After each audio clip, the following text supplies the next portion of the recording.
The Korean version of the proverb says that if you sow beans, beans will grow. If you sow beans, beans will grow.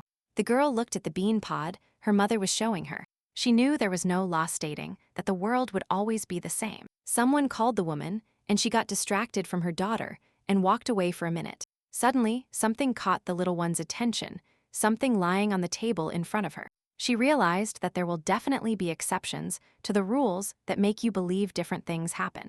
In this pea pod, among all the peas, there was a white ball. The girl could compare herself to this white pea among the other green ones. I made an analogy with my family and wondered who they were. The girl remembered that she was born with ram horns, which would have been common. However, the problem was that her parents are real lions. While they had sharp fangs and cute ears, the little one wore horns on her head. All her life, the girl wondered why she was born like that. Every time she was accompanied by her family members, the girl was surprised thinking she was different. The current of her thoughts flowed beneath the uniform noise of the horse hooves. The sheep Lucy and her little brother, the lion cub, were going to school together in a carriage. However, the girl was not happy with this trip. She understood that she didn't want to go anywhere. However, her younger brother was very enthusiastic and wished her a good day, after which she ran away. He wagged his tail, and Lucy remembered what she had been told her whole life. In her family, everyone married lions and only gave birth to lions, because only pedigree mattered. The girl didn't understand why God was playing such a cruel joke only on her. There was diversity among the animals in this world, and there was similar diversity among people. With ears or horns on their heads, even with claws, all people look different. Appearance is determined by what is passed down from generation to generation.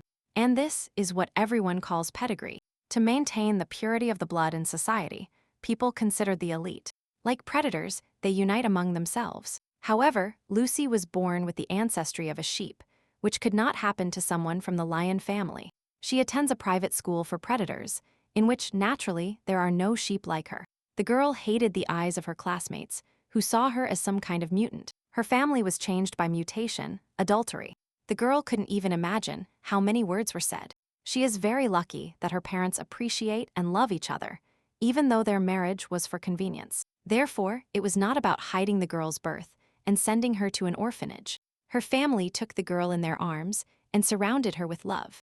After this, the parents began to study the pedigrees of each one, and in the process, the reason for her birth was found. All this happened because of the one who was deliberately erased from the family tree. After some time, the parents found out that everything happened thanks to their great-grandmother Sophie. Throughout her childhood, the girl asked her parents why she had horns on her head. The parents looked at each other every time and told her the same story. In fact, one of their grandmothers was a sheep, and although they may look a little different, Lucy is their daughter, so her love runs through her veins. That is why the girl knew that even though she was a sheep, a lion's heart beat inside her. Although she had already assimilated what happened, at the age of 4, everything changed. Mom got pregnant for the second time, and after some time, her younger son was born, who turned out to be a lion. Then Lucy realized that a part of her was definitely a lion. However, to her great regret, she didn't look like a lion at all. The girl felt like a stranger in her own home. Quite some time has passed since then. The VIP estate and family tree flourished. However, every day Lucy felt like a stranger in this house. Throughout the entire meal, the only thing she had on the table was salad, not meat. Besides that, as soon as people saw that her last name was Leopardier, they immediately tried to get close to her. The girl understood that no one was to blame for her appearance. However, there wasn't a single soul in this whole place who could understand how lonely she felt. That is why dear Lucy was interested in knowing if there was anything similar in other places. For example, outside of school, the girl didn't know how it was possible to fill her loneliness and who could fill it. She just hoped that someday she could find the answer to these questions. Meanwhile, she kept pretending to lead a normal life and going to school like all the other children. During one of the lessons, Lucy remembered that a social reception was taking place today. The girl was so lost in thought that she completely forgot about it until that moment.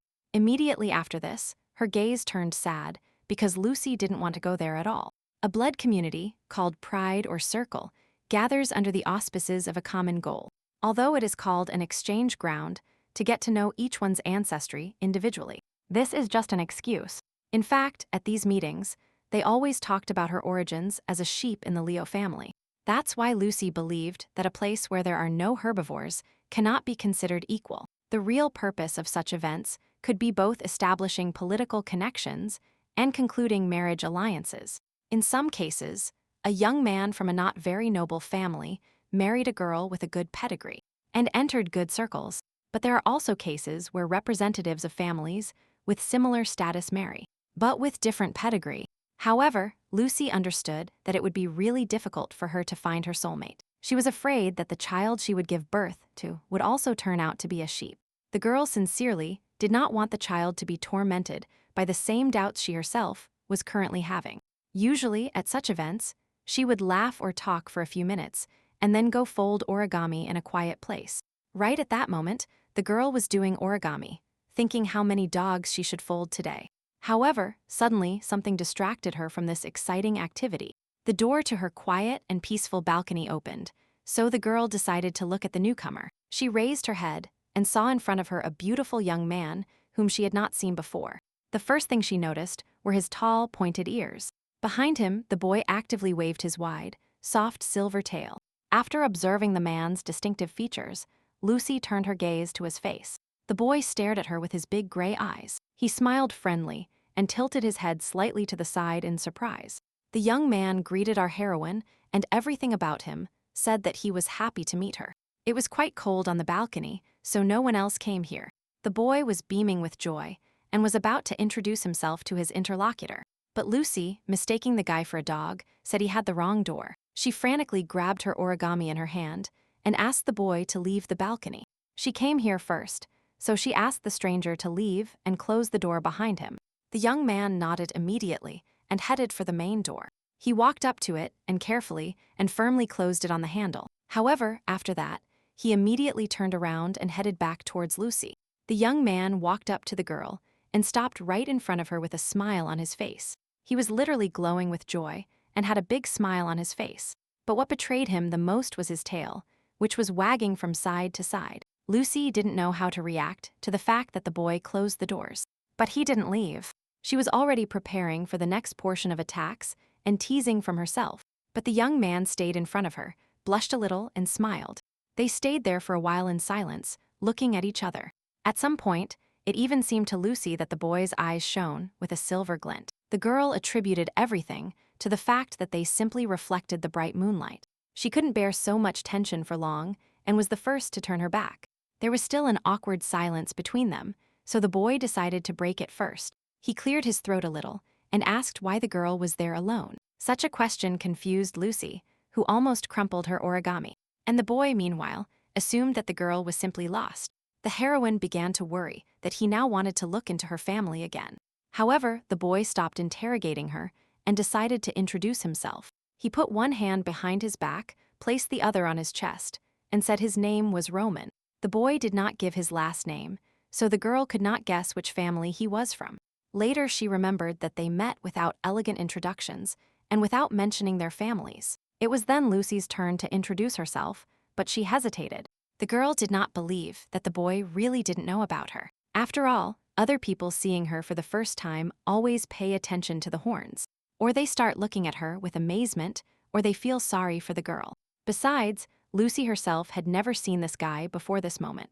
However, her new acquaintance Roman seemed friendly and calmly awaited an answer. After thinking a little more, Lucy decided to introduce herself to him without mentioning her last name. With her calm and innocent voice, the girl said her name was Lucy. Immediately after, she said goodbye to the young man and turned around intending to leave. However, she was surprised that the boy did not leave the balcony, but continued standing in place. Lucy tried not to pay attention to him, but she herself did not understand what was happening. The girl continued pretending she didn't notice the boy and folded origami. She was surprised that Roman did not pick up on the hints and continued to cause annoyance to the other person, and he did not interfere with her activities in any way. He simply watched silently from the side. After a while, the young man approached the girl and called her by her name. Lucy did not expect this, so she flinched and turned to look at him. Roman said that her classes seemed fun to him and asked her to give him a sheet of paper. The sheep did not expect such a turn of events at all, so she looked more closely at her new acquaintance. Now the girl noticed that a floral scent and the smell of almonds emanated from him. She thought that without paper he would keep talking to her, so she decided to grant his request. Lucy handed a piece of paper to her new friend, and she continued folding the origami. First, she made a cute penguin with a small yellow sheet. Then she was inspired by the image of her friend and made a wolf and a dog. After which, she added a swan, an elephant, and another small dog breed. All this took the girl quite some time, so she was surprised by Roman's perseverance. At a party where everyone is busy making connections, this boy was with her. The young man toyed so hard with the paper he held in his hands that it began to tear. Lucy thought this guy was taking out his anger on her, so she asked him to stop. However, Roman explained that he simply didn't know how to fold the paper correctly, so he tore it accidentally. The girl got angry with him because he ruined her materials just like that. But the young man seemed scared and said he just wanted to be her friend, not to hurt her. Lucy went through this more than once, when people tried to get close to her for the sake of her family. She believed that Roman came to her balcony on someone's advice. However, the young man did not understand at all what his family had to do with her conversation. He didn't think that if he told someone he didn't like that he wanted to be his friend, he could do it. He then looked towards the room behind them and pointed to one of the boys as an example. It turned out to be a narcissistic leopard who could only talk about himself. Such a fiery speech and example amused Lucy. The girl even laughed. She found her new friend Roman amusing and offered to teach him origami. And the young man was just happy about this, smiling sweetly in response. That day was the first time Lucy had fun with a person who had a different lineage. She asked Roman if he was a dog, because that's what he seemed like at first glance. Then Lucy did not understand that, although her situation was similar. She didn't know why the boy answered yes and lied about something like that. That night, although the girl didn't eat anything, she wasn't bothered by the feeling of hunger. Already in bed, Lucy remembered that she had demanded the boy leave as soon as she saw him. She didn't understand why she behaved that way and was so unkind. Roman just wanted to be friends with her and was quite smiling and friendly. The girl realized that this was the first time she had been with someone at a party. That night was the first time she thought going to a social gathering was a good idea. Lucy reasoned that Roman wanted to befriend her, but this couldn't bring her any benefit. It is not in vain that they always said about her that all that glitters is not gold. The girl was clearly happy and embarrassed at the same time by such interest from the young man. They only talked a little, but Lucy was interested to know if Roman liked their conversation. She was sure that her words were quite offensive, but the boy approached her as if nothing had happened. Moreover, throughout the evening, Roman never once paid attention to her horns. That is why Lucy thought it would be great if they could meet again. The girl fell asleep thinking whether she could meet Roman again and talk to him. Some more time passed. Another social reception was about to take place in society. This time Lucy prepared thoroughly, showing off her best jewelry. This was the first time she was so excited about an upcoming event. The girl looked at herself in the mirror and thought about how well her outfit and jewelry looked together. However, her little brother noticed that with any outfit, his sister would always be the most beautiful. He was still very young, but he immediately understood that the girl wanted to meet someone tonight. Lucy replied that she wasn't doing it to show off in front of anyone. However, after her brother's words, she realized that she was too preoccupied with the reception preparations. The girl told herself that she was actually not going to the party to see someone. However, at the reception itself, Lucy kept looking around, as if searching for someone. The girl did not admit it, but she was looking everywhere for the familiar silver hair. Unfortunately, she never managed to find them all night long. Lucy was already a little annoyed, so she headed to her favorite balcony. Imagine her surprise when it was there that she met her friend Roman. It seemed as if the young man was also looking for her and was very happy to meet her. He saw a familiar girl from afar and immediately ran towards her. Together they went out onto the quiet balcony and carefully closed the door behind them. Roman admitted that he was worried the girl wouldn't come, but he really wanted to see her. Lucy did not understand his feelings and wondered what they could talk about. To begin with, the young woman invited her friend to fold origami again, just like last time. Roman smiled happily and gladly accepted this proposal. The young man immediately wagged his bushy tail from side to side with joy. Lucy looked at him and was glad that he had a tail that showed all his emotions. After that, the kids had a wonderful conversation where they discussed everything under the sun. The boy studied at the Juventus school, which one could only attend if they belonged to a very good family. Therefore, the girl was surprised that, coming from a noble family, she had never met Roman in society before. Lucy had heard that many of the new classes formed after the fall of the aristocracy had dog lineage. Usually, these families were not invited to social functions and were secretly expelled. Maybe that was the reason. After this thought, the girl began to worry that Roman would continue spending time only with her. However, he continued teaching his new friend how to make origami. Lucy believed that at her first social gathering, a boy should make as many connections as possible and not fold papers. So the girl asked Roman why he wasn't spending time with his family, to which the boy replied that his father was not here and that his mother had already died. Lucy was surprised by this turn of events, so she immediately jumped up and began to apologize for her careless words. For some reason, she thought that all parents in the world were alive and well. Usually, their parents attend these events, so Lucy apologized for her oversight. In response to this, the boy simply smiled pitifully and looked the girl straight in the eyes. He carefully took her hand off his shoulder and said that he had come here with his older brothers. He was the third son in the family and the youngest, so Lucy was interested in hearing about his relationship with his brothers. Roman smiled and said that he barks all the time with his elders. Lucy thought it was because he came from a dog lineage. However, she recalled the boy's smile at these words and realized that they actually had a good relationship in the family. After that, she herself talked about having a younger brother who, instead of a reception, went to some kind of exhibition.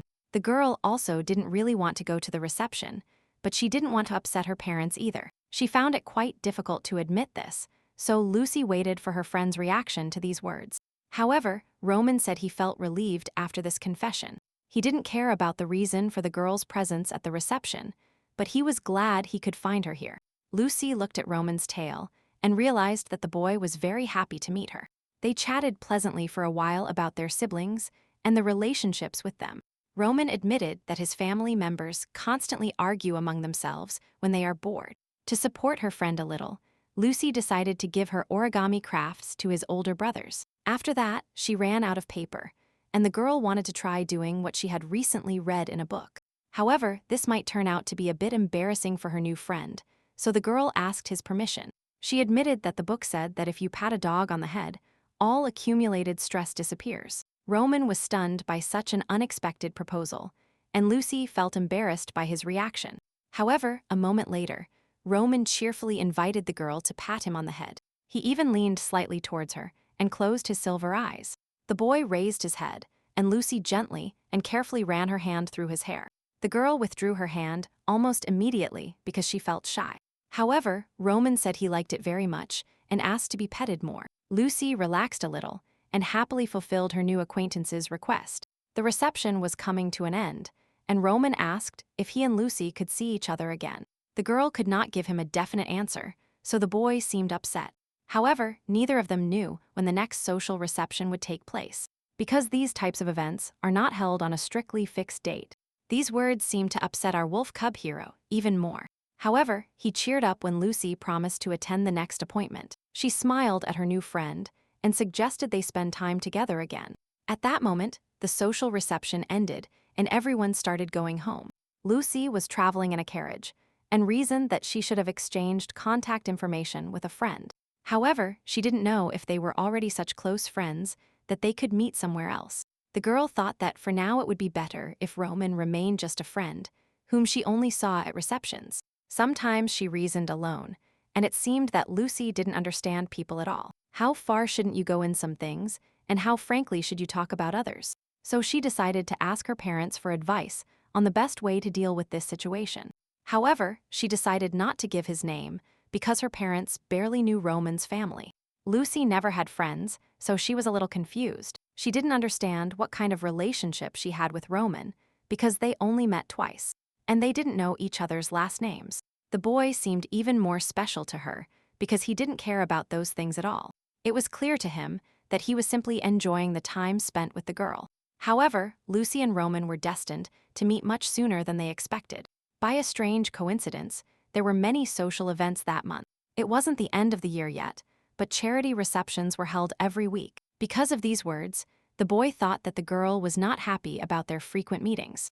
However, Lucy said that he was mistaken and that she was actually happy to see him. Rumors were circulating that the Baskerville family was behind the organization of all these social events. Their coat of arms was a white-crowned wolf, and the family was known for recovering quickly and getting rich after the war. The girl talked about these rumors with her new friend and believed that the family was plotting something. However, Roman perceived it more as charity and viewed it positively. She didn't care. She was happy to be able to meet her friend at such receptions. After several such meetings, a certain agreement naturally arose between the kids. Entering the banquet hall, they greeted each other silently with a look. Then both, avoiding prying eyes, looked for a secluded and quiet spot. Therefore, they had already met about 10 times recently. And now the kids were next to each other on a quiet and peaceful balcony, far from prying eyes. However, Lucy felt that the balcony was too open a meeting place, so she invited her friend inside, but not to the banquet hall. The girl leaned close to Roman's ear and invited him to a place where there was no one. This greatly intrigued the young man, and he happily agreed. The kids passed unnoticed through the banquet hall and were now walking through the palace corridors. They reached one of the rooms and entered, closing the huge doors behind them. The kids no longer worried that someone might see them and quietly sat down on the bed. They were already 15 years old, but until the end of the year, they simply sat on the bed and folded origami. Roman always took folded paper figures with him, as if they were some kind of valuable treasure. Lucy not only folded origami, but also often brought food with her. And now, in front of Roman, there was a huge plate with various meats and vegetables. He calmly ate piece by piece, but suddenly felt something strange. The boy realized that there was lamb on the plate and ate it in front of Lucy. However, the girl calmed him down by telling him that she was not a real sheep and that, besides, she needed to eat meat. Therefore, Lucy asked him not to worry about her and added that she was already used to it. Well, he was very different from his family. The girl said that her food is also different and that at receptions, all participants are predators. She is accustomed to the fact that most people will not make sacrifices for her. The girl's words annoyed the young man so much that he stopped his speech. The young man noticed that Lucy had no reason to get used to such behavior, but the young woman said that for her, asking her family to accommodate her eating habits is another form of violence. She wanted a different lineage so badly that when she was a child she believed she was an adopted girl. However, her beloved family tried with all their might to convince the girl that being different is not bad. At that moment, she felt very bad and lonely, even though her parents tried to surround the girl with their love and care. She believed that if the family ended up on a deserted island, she would be the first to be devoured. Roman listened to this story in silence and now did not know how to respond to all this. Lucy realized that she had started too serious a conversation and apologized to her friend. However, Roman surprised her and suggested she just get over it with a smile. Unexpectedly, the young man began eating cooked vegetables instead of his favorite meat. Calmly, he put the broccoli in his mouth, chewed it, and said it tasted quite tolerable. He agreed with the majority, but added that he could eat like this for the rest of his life. Roman slowly got up from his chair and walked straight toward his young friend. The young man admitted that he can eat vegetables, fruits, and greens. Therefore, even if they suddenly find themselves on a deserted island, they will be able to get along together, just like they are doing now. Lucy was very grateful for those words from her friend and suggested they leave now, because the party would end soon. Roman was sitting on the bed opposite his friend and was upset about this, because he wanted to stay with her a little longer.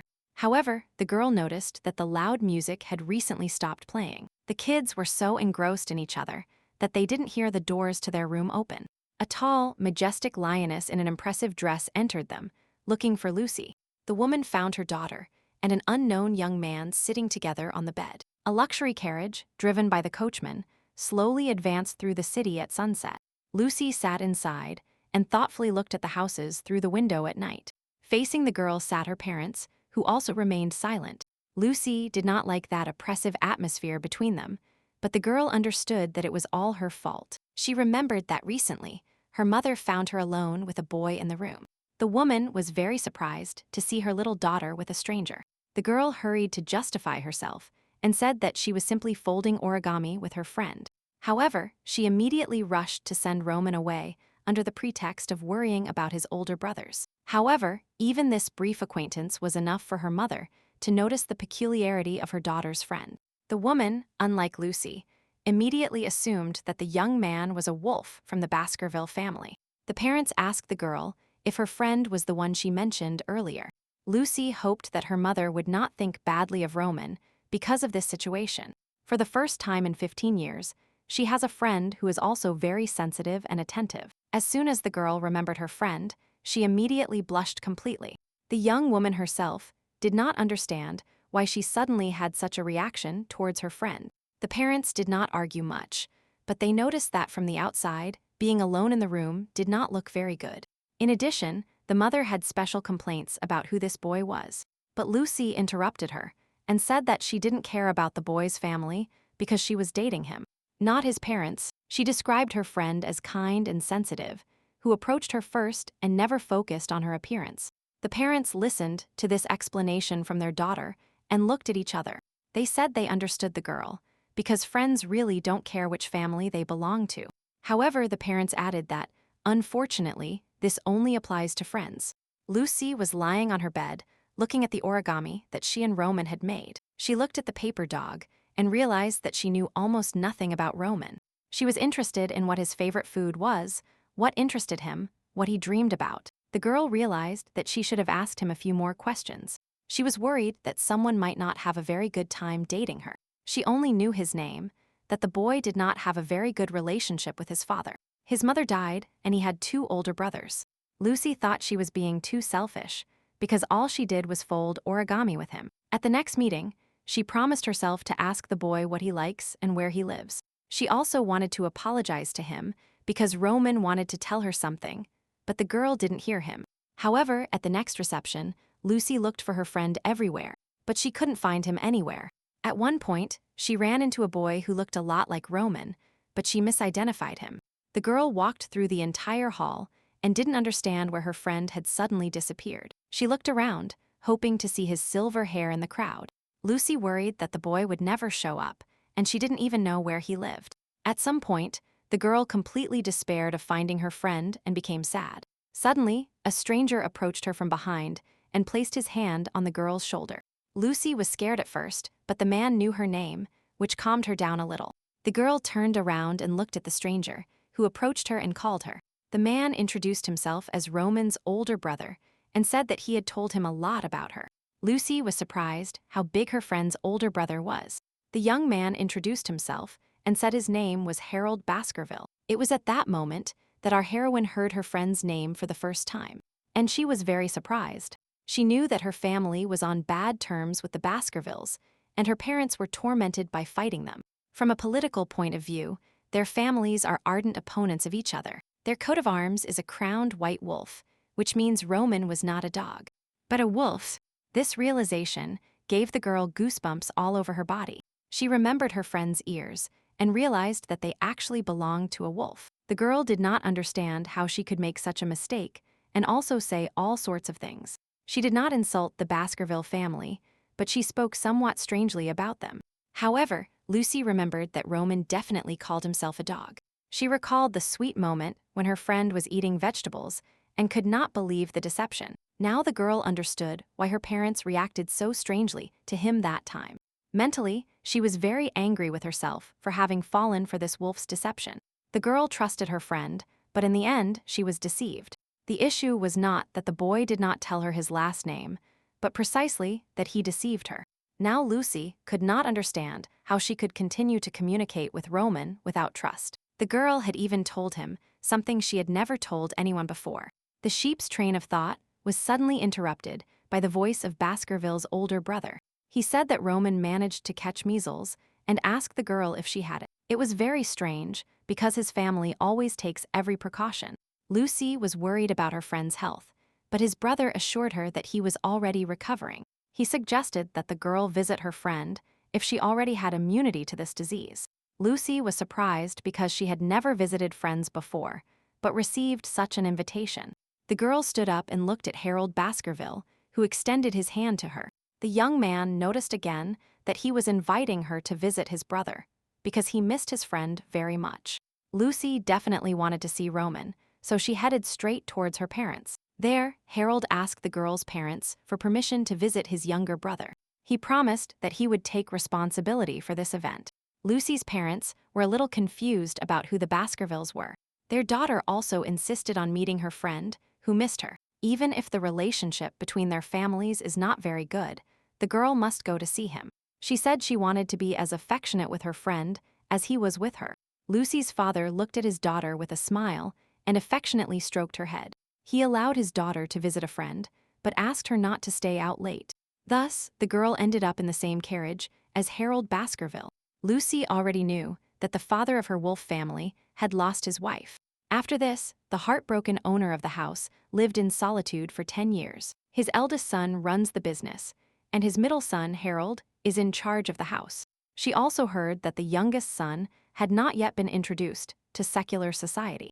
That's why the girl didn't know Roman and saw him for the first time at that reception. He didn't want to offend anyone, but the guy really is the spitting image of a dog. Lucy didn't understand at all why the boy deceived her, and still with such an innocent face. Perhaps he recognized her immediately and didn't want her to worry about their families. Her train of thought was interrupted by Harold, who announced the end of the journey. Only then did Lucy realize that she had received an invitation to visit the Baskerville family residence. But she had come empty-handed. She apologized for such behavior, but the older brother told the girl not to worry about it at all. Instead, he smiled and suggested she give them a slightly different gift. He asks her to tell Roman what the girl told her parents, because he will like it very much. Then, Lucy wondered how Roman introduced her to his brothers. Behind these thoughts, the girl didn't notice how they were approaching the main entrance. And they stopped. The middle son of the Baskervilles was the first to get out of the carriage and offered his hand to the girl. He guided her through his residence, where their portraits were hung everywhere on the walls. Lucy looked around attentively and tried to notice as many small things as possible. Suddenly, Harold invited the girl to secretly enter and give a surprise gift to his brother. Lucy thought those jokes were an indicator that the brothers were very close. The young man was very pleased with her idea and hummed the tune with a smile on his face. Lucy looked at Harold and realized that the boy was very attached to his brother. They headed straight for the bedroom of the youngest son of the Baskerville family. Harold said he had prepared a small gift for his brother and asked for permission to enter. He whispered in Lucy's ear to go in first, and he himself would return in a couple of minutes with the dessert. The young man pushed the girl forward, turned around, and went in the opposite direction. Lucy hesitated for a moment, and then carefully opened the large wooden door of the room. Before the girl had time to say anything, a pillow immediately flew towards her. It hit the poor sheep's face, forcing her to remain frozen in place. Roman immediately recognized his friend and immediately rushed to apologize to Lucy. He jumped off the bed and began to examine the girl all over for injuries. The young sheep fell to her knees and clutched her head with her hands. Roman tried to approach her and look closer, but the girl backed away. Then, the boy also knelt down and began to apologize to his girlfriend. He didn't understand at all how the girl ended up here and worried that he had hurt her. However, the next moment something happened that the boy could not foresee. Lucy grabbed that same pillow and began to hit her friend furiously. She hit him with a pillow and scolded him for calling himself a dog and deceiving her. The girl literally sat on top of her friend and continued to scold him for cheating. Roman continued to apologize and say that he had good reasons for it. But the sheep could not forgive the fact that the boy had deceived her for 6 months. She trusted him very much, which is why she was especially angry about this. It was at that moment that the door to the room opened, and 2 young wolves appeared in the doorway. At that moment, only Lucy and Roman were distracted and paid attention to those who entered.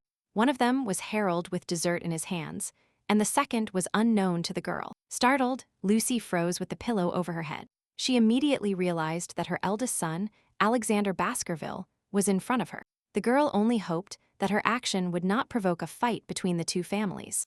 It was immediately obvious that the middle son, Harold, was enjoying this incident. He carefully placed the plate here on the table and approached the girl. Instead of cursing, he began to teach her the best way to use a pillow in a fight. Roman immediately guessed that this meeting was his older brother's doing. And Harold left the desserts, wished the boys bon appetit and good luck, and pushed his older brother toward the door. The boys left the room and then closed it behind them, leaving their friends alone. Roman asked his girlfriend to stop hitting him because he was still sick.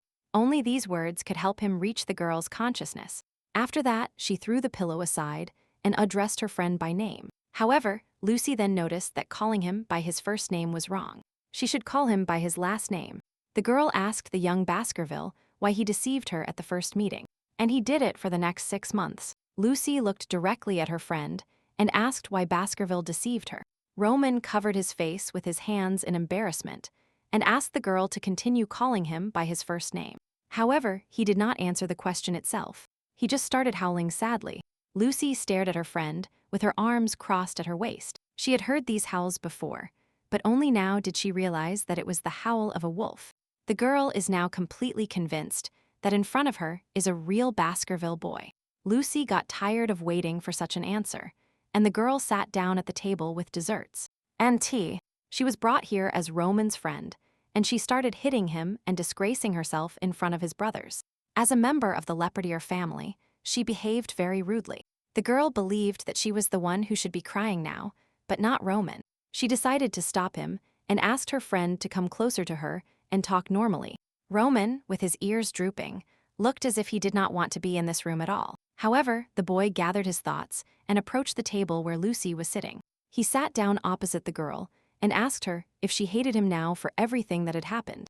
The sheep tried to calm the situation and soothe her friend, so she joked that they don't hate ugly people. Hearing how Lucy called him, the hero burst into tears of resentment again. And shame.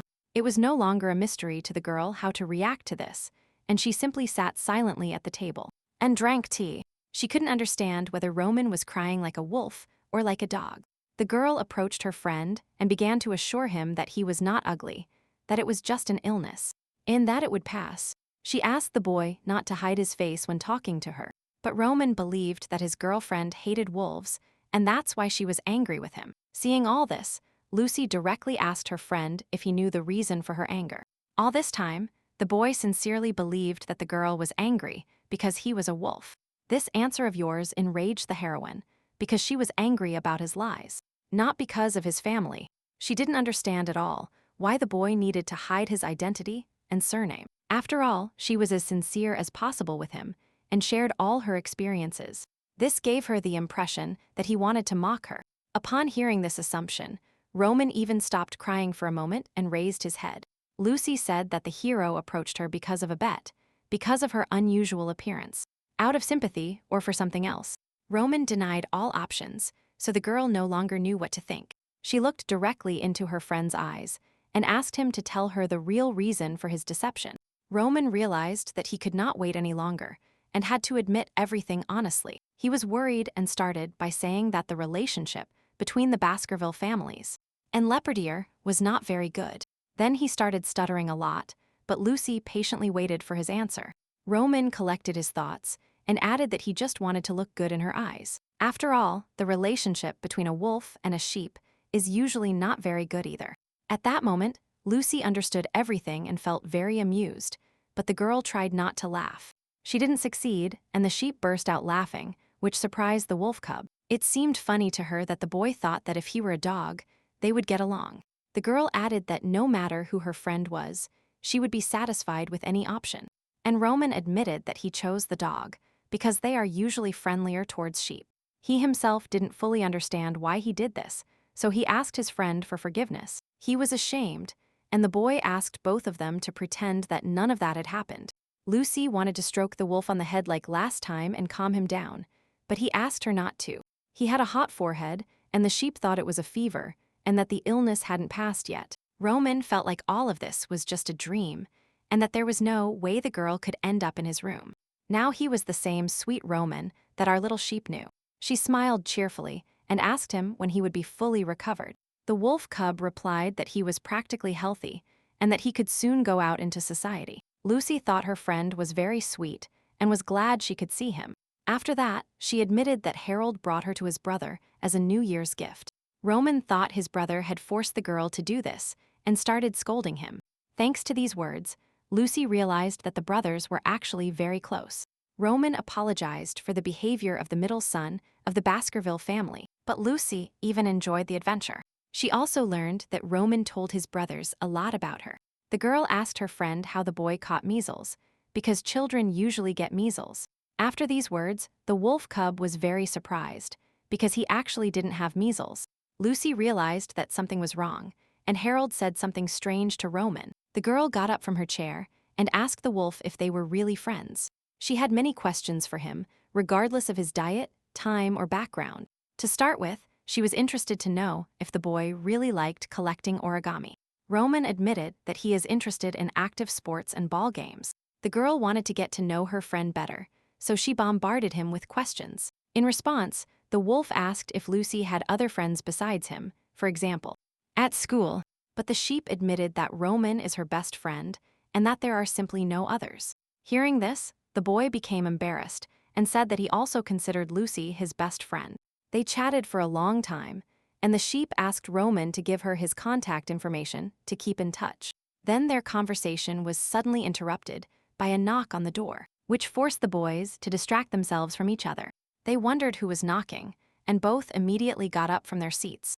The door opened, and the eldest son of the Baskerville family, Alexander, entered. He had a terrifying expression on his face when the boy asked to speak with Lucy alone for a few minutes. Alexander was the oldest and the most serious of all the brothers. However, even he treated Lucy well and smiled at her friendlily. The girl was surprised that he put things aside and came to personally thank her for her visit. He also said that the girl's parents had already sent her a carriage and that it was time to prepare to go home. Then, Alexander turned to his younger brother and told him it was time to say goodbye. Roman was clearly upset that it was time for the girl to go home. He decided to spend as much time with her as possible and volunteered to accompany her to the carriage. On the way, he leaned towards Lucy and told her that his brother already had a girlfriend, to which the sheep replied that she had already found out about this from her parents. This might not have interested her much, but generally she knew the history of the Baskervilles. Almost everyone knows that Alexander is dating a girl who does not belong to a noble family. Moreover, the Baskervilles are known for attending many parties and not having arranged marriages. As a result, many strange rumors also appeared in society. The girl looked at her friend Roman and thought that he was really very cute.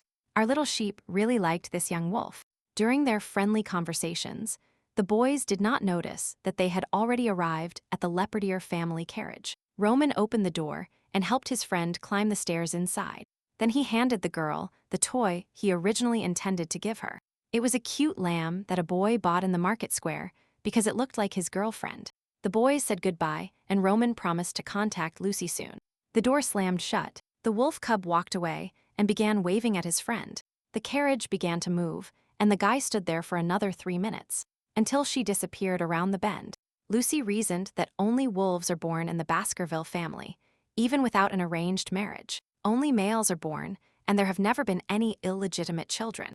It seemed to Lucy that the brothers looked alike, like dolls of different sizes. She was only annoyed that she came to visit empty-handed and left with a gift. Lucy stroked the toy and remembered Roman's soft hair. She really enjoyed patting the boy on the head, even though he wasn't a dog. Roman fully recovered after the New Year holidays. Next time, they agreed to meet in his name and spend time together. The girl immediately noticed that her friend's questions had increased a bit over time. However, she said with a smile that she liked his new hairstyle even more. Roman was very pleased to hear such compliments from his friend. Before this, the boy said that he didn't know how to ride a horse. That's why they met today, so that Lucy could teach him this. She helped her friend mount the horse and made sure he was sitting correctly. Then the girl mounted her horse, and the boys went for a horseback ride. She told the boy when and how to control the reins so that the animal would obey him. Roman drove well, which surprised his friend because she was sure otherwise. She expected to see her acquaintance being held like a lamb, but she realized that she enjoyed having fun together like this even more.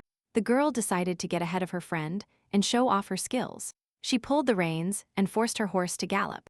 The boy liked this performance. The girl was also happy to have fun. After a while, the boys decided to give their animals a rest, and they dismounted. At that moment, they organized a small tea party together in the stable. Roman admitted that today was the first time they had seen each other outside, and he was worried about it. They were not bored, and the boys always found something to talk about. Roman said he always liked spending time with his girlfriend, but he was worried that she might get bored alone with him. The girl looked closely at her friend and saw his sincerity. She remembered that her mother couldn't sleep due to the excitement before this meeting. At night, she read a lot of literature, trying to think of something to do for the two of them. The girl tried to take into account her friend's love for active sports even though she didn't really understand them. That's why she decided to confess everything to Roman and told him that she was also worried. Just at that moment, the horse's rest had come to an end, and the girl offered to ride a little longer.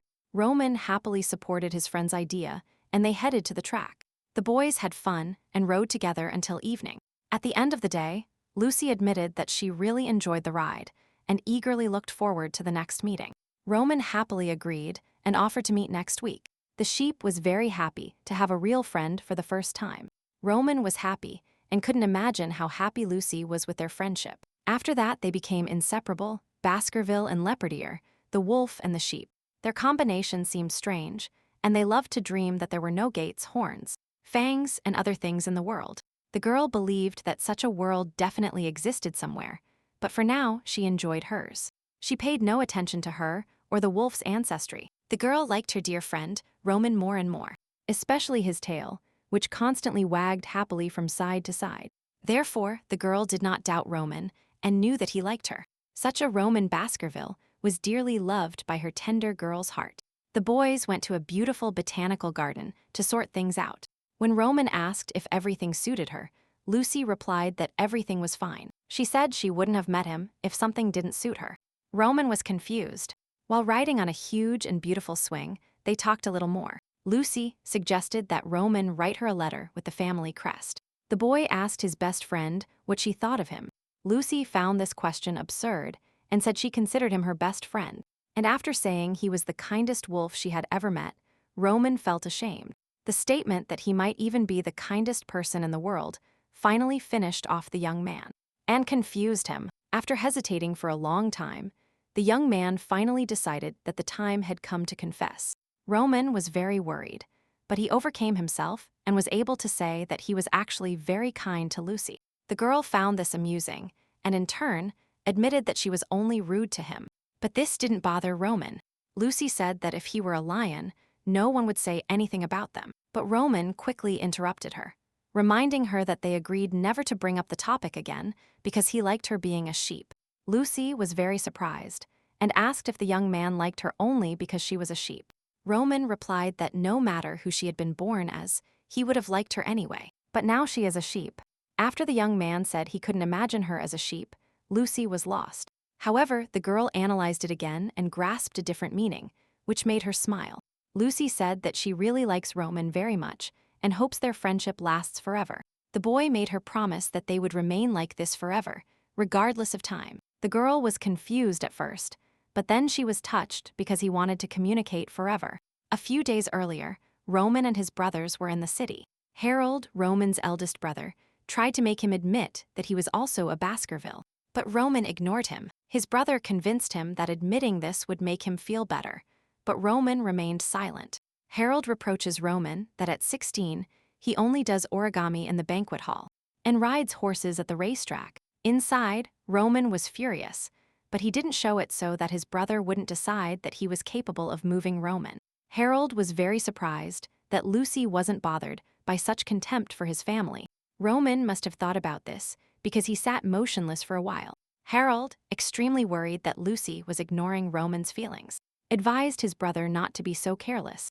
Roman was very annoyed to hear all this because he thought Harold should mind his own business. Roman asked his brother to stop, but he stood firm and said it was time for him to stop watching, and that everyone was wearing rose-colored glasses. Harold said that if he and Lucy continued playing this friendship game, the girl would soon reject Roman, and he would wander around like a dog abandoned by its owner. Suddenly, Alexander, who had been enthusiastically knitting something throughout the trip, joined the conversation and recalled the incident when Roman chased Harold away. The knitting needles flew in his hands, as if the boy was making movements automatically. Without thinking about them, Alexander advised Harold to leave Roman behind and think about himself. In his opinion, Roman is much better than Harold. Alexander emphasized that Lucy at least agreed to go on a date with Roman. Harold was angry with Alexander because he remembered how Lucy came to visit Roman when he was sick, and Harold and Roman did not have such a close relationship. Alexander joked that if Roman became part of their family, Harold would jump out the window with joy. Harold was very hurt by his words and began to defend his beloved, saying that she loved him very much, but she just hadn't admitted it to herself yet. Alexander said it would be good for Harold to take off the rose-colored glasses himself and not reproach Roman at every opportunity. Roman said that Roman feels nothing for Harold. It's just friendly affection, because when they were children, they were often left to play together.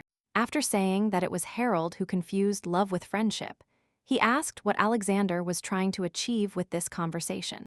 Alexander pretended not to hear his brother's question and continued knitting. Seeing all this, Roman thought to himself how embarrassing this dogfight is for the wolf family. He was tired of constantly thinking that he was a wolf and that he was Baskerville. The boy dreamed of getting rid of these obsessive thoughts, but kept thinking about it. Roman loved imagining his ideal future life. He compared the history of the wolf family and the Baskervilles, and it scared him. But there are good and bad moments everywhere. This interested him. He didn't understand how one could love one person their whole life.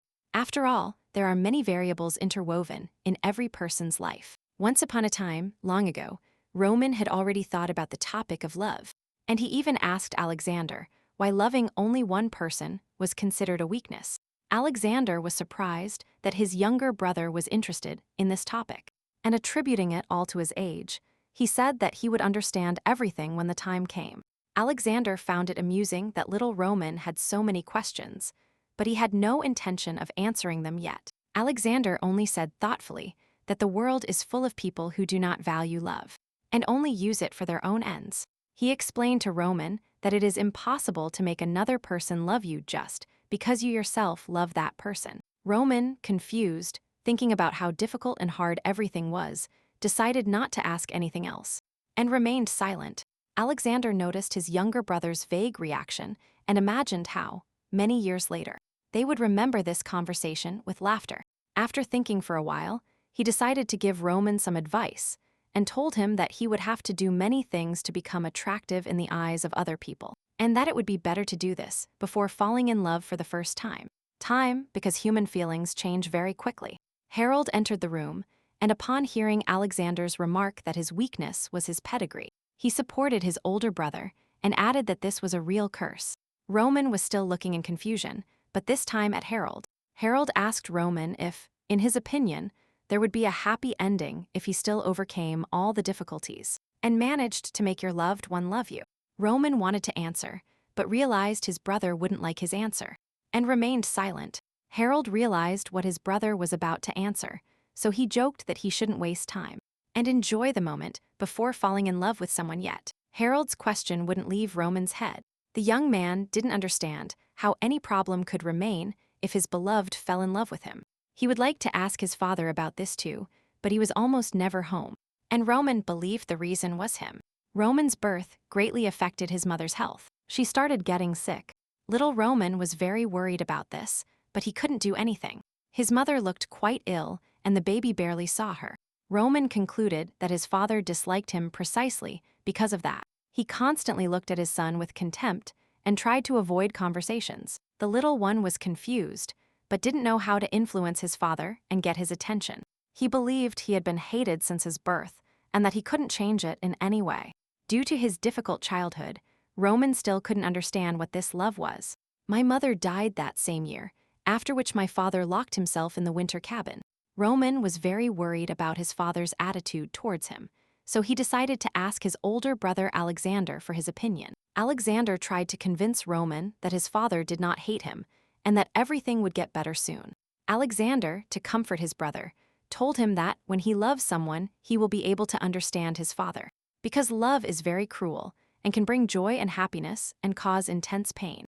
Love was always very ruthless, especially for the Baskervilles. Roman still didn't understand what Alexander was trying to say, but he didn't ask again.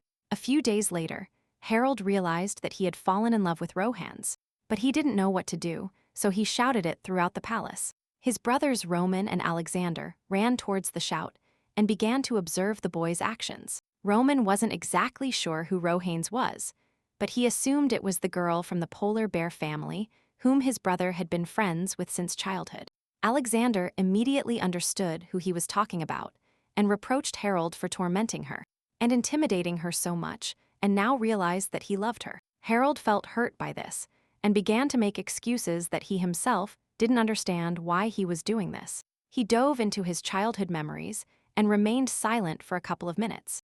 In his defense, he decided to say that she didn't like playing with other children. But Harold was fun. However, now they were much older than just children, and this turned out to be stupid. Harold covered his face with his hands and started crying because Rohan's might have another man. Roman looked at his older brother and did not want to become the same as him. Alexander sat the middle one on the sofa and tried to calm him down. Harold went completely crazy and intended to visit his girlfriend every day. Alexander pointed out that if the guy did this, it would be considered a crime. Be that as it may, the girl's family is not that large. They are ordinary people who organized a doctors' association, where pedigree and race are not important. Therefore, if he does something, the reputation of the Baskerville family will be tarnished. Now, due to the presence of an opponent, it was necessary to think through our next steps more carefully. The older brothers literally discussed the possibility of killing their opponent. Roman was disappointed with his brothers and couldn't believe they were discussing this now. The boy believed that if a guy truly loves a girl, then he shouldn't interfere in their relationship. The boy was sure that his brother shouldn't have bullied or tormented the girl in the first place. He also didn't understand why Alexander, as the eldest brother, encouraged such behavior. Harold was furious because his younger brother was interfering in his adult conversation. He ordered the little one not to talk nonsense because they were true Baskervilles. The middle brother promised to laugh heartily at the youngest when it was his turn to fall in love with someone. He wondered how the boy would follow his own words. He hoped that if Roman fell in love with someone, he would under no circumstances burn himself in front of his brother. Alexander sat on the sofa and laughed at how cute the younger one sounded. That night, the boys did nothing. They simply waited until nightfall and went to bed. Alexander, as the eldest, tucked his younger brother into bed. The boy was worried about the fight during the day, so he asked what he had done wrong. Alexander said that Harold loved the girl very much, but didn't want to admit it to himself. Rohanes is now his whole world. And for Rohanes, Harold is something of a small matter. It is because of this difference in their feelings that he hates her so much that it drives him crazy. This happens despite the fact that the boy really loves her. The problem is that he loved her much more than she loved him. Love for a Baskerville is cruel and suffocating, as if you were on top of an icy mountain. Roman couldn't believe it, because everything was fine with Alexander. Yes, it's not love. That is exactly the relationship that the older brother and sister Marcel now had. A very calm and gentle atmosphere that doesn't suffocate you at all. Alexander was surprised that in his younger brother's eyes, everything looked completely fine. In fact, this was far from the case. The boy himself will understand everything when he gets older. Even if he doesn't want to know, at some point he will suffer the same fate himself. After this, Harold was bedridden for a long time due to an illness, which prevented everyone from sleeping with his screams. The little one didn't understand why his older brother was killing himself like this. Every night, the man cried as if his life was over. Roman didn't understand at all what was so special and beautiful about this love. A few years later, when the boy turned 15, he had to attend his first social reception. They accommodated him halfway and didn't organize a separate debut, but sent him to a regular reception to spend some time and meet people. The brothers advised Roman to simply laugh if someone annoyed him too much. The boy really hated such gatherings, so he didn't want to go anywhere. Ironically, in a place he thought he hated to the core, he met a girl. On one hand, completely unknown to him, but on the other, always stirring his curiosity. She attracted him. This was his first love, the one he had waited for so long and dreaded so much. The chosen one turned out to be a pretty girl who also didn't like being among the crowd. The interesting thing is that she belonged to a family of predators, but she had horns on her head. The girl presented herself to Roman with a very sweet and attractive appearance. The boy felt like bells were ringing in his head. Without hesitation, Roman ran after the girl to the balcony, and at that moment he realized what love is. After her debut, the girl periodically received letters with declarations of love. Everyone delivered the envelopes, then covered their faces with their hands and fled. But Roman was not interested in these love games at all, so he simply ignored them. One day, the boy even asked his older brother what would happen if he didn't realize he loved someone, or what will happen if he confuses ordinary sympathy with love. Alexander replied that if he cannot find a clear explanation for his feelings, then it cannot be love. In their Baskerville family, they never confuse love with any other feeling. The boy was afraid that everything would be different for him because there was no certainty. Harold approached his younger brother and asked what was happening to him. The boy pointed to the girl with horns and asked who she was. The brother replied that this girl was a mutant from the Leopardier Pride of Lions. Their families were feuding, so they didn't know much about each other. Roman said he wanted to meet this girl and asked his brother to introduce her to him. To him, Lucy seemed like a real angel who seemed to have descended from heaven. However, Harold protested vehemently because Roman was paying attention to a sheep from the Leopardier clan. However, Roman could no longer be stopped. The boy simply dreamed of talking to this girl. The middle brother understood that stronger artillery was needed here and hurried to look for the eldest Alexander. He tried to stop his younger brother, but Roman was already running towards the girl. Mentally, he told himself that he had to be bolder and gather all his courage into a fist. He organized his thoughts and followed the girl directly to the balcony. Roman approached her and saw the girl so close for the first time. Lucy clearly did not expect anyone to follow her onto the balcony. There was no special plan, so he just smiled and waved. He felt like his heart was about to jump out of his chest. On the way home in the carriage, all he could talk about was how incredible Lucy looked. Alexander couldn't believe that his younger brother had fallen in love so quickly, literally at first sight. He asked Roman to tell him more about the girl, but he only said her name with a smile on his face. But Harold added that the girl belongs to the Leopardier Lions family. It seemed as if this was literally the first time Roman heard anything more about this girl. Alexander still hoped that his brothers weren't talking about the eldest daughter of the Balzac marriage. And Sandy Leopardier. The young man clearly understood how difficult his life would be now. Both brothers understood that now nothing would stop young Roman in his love for the girl. Now the bells are ringing in the life of another young wolf. Neither brother thought that the boy would dive so quickly into his world of love. Although Alexander was always told that Leopardier was just a beautiful rapper, that was not the case. They were a very famous family in political circles, founded by the royal family of Edinburghs. The older brother understood that his dear Roman would take a very thorny path. The biggest problem was that their two families had opposite political positions. At a minimum, they should have tried to make sure they weren't sentenced to life imprisonment. Roman wasn't entirely sure they could please Lucy's family.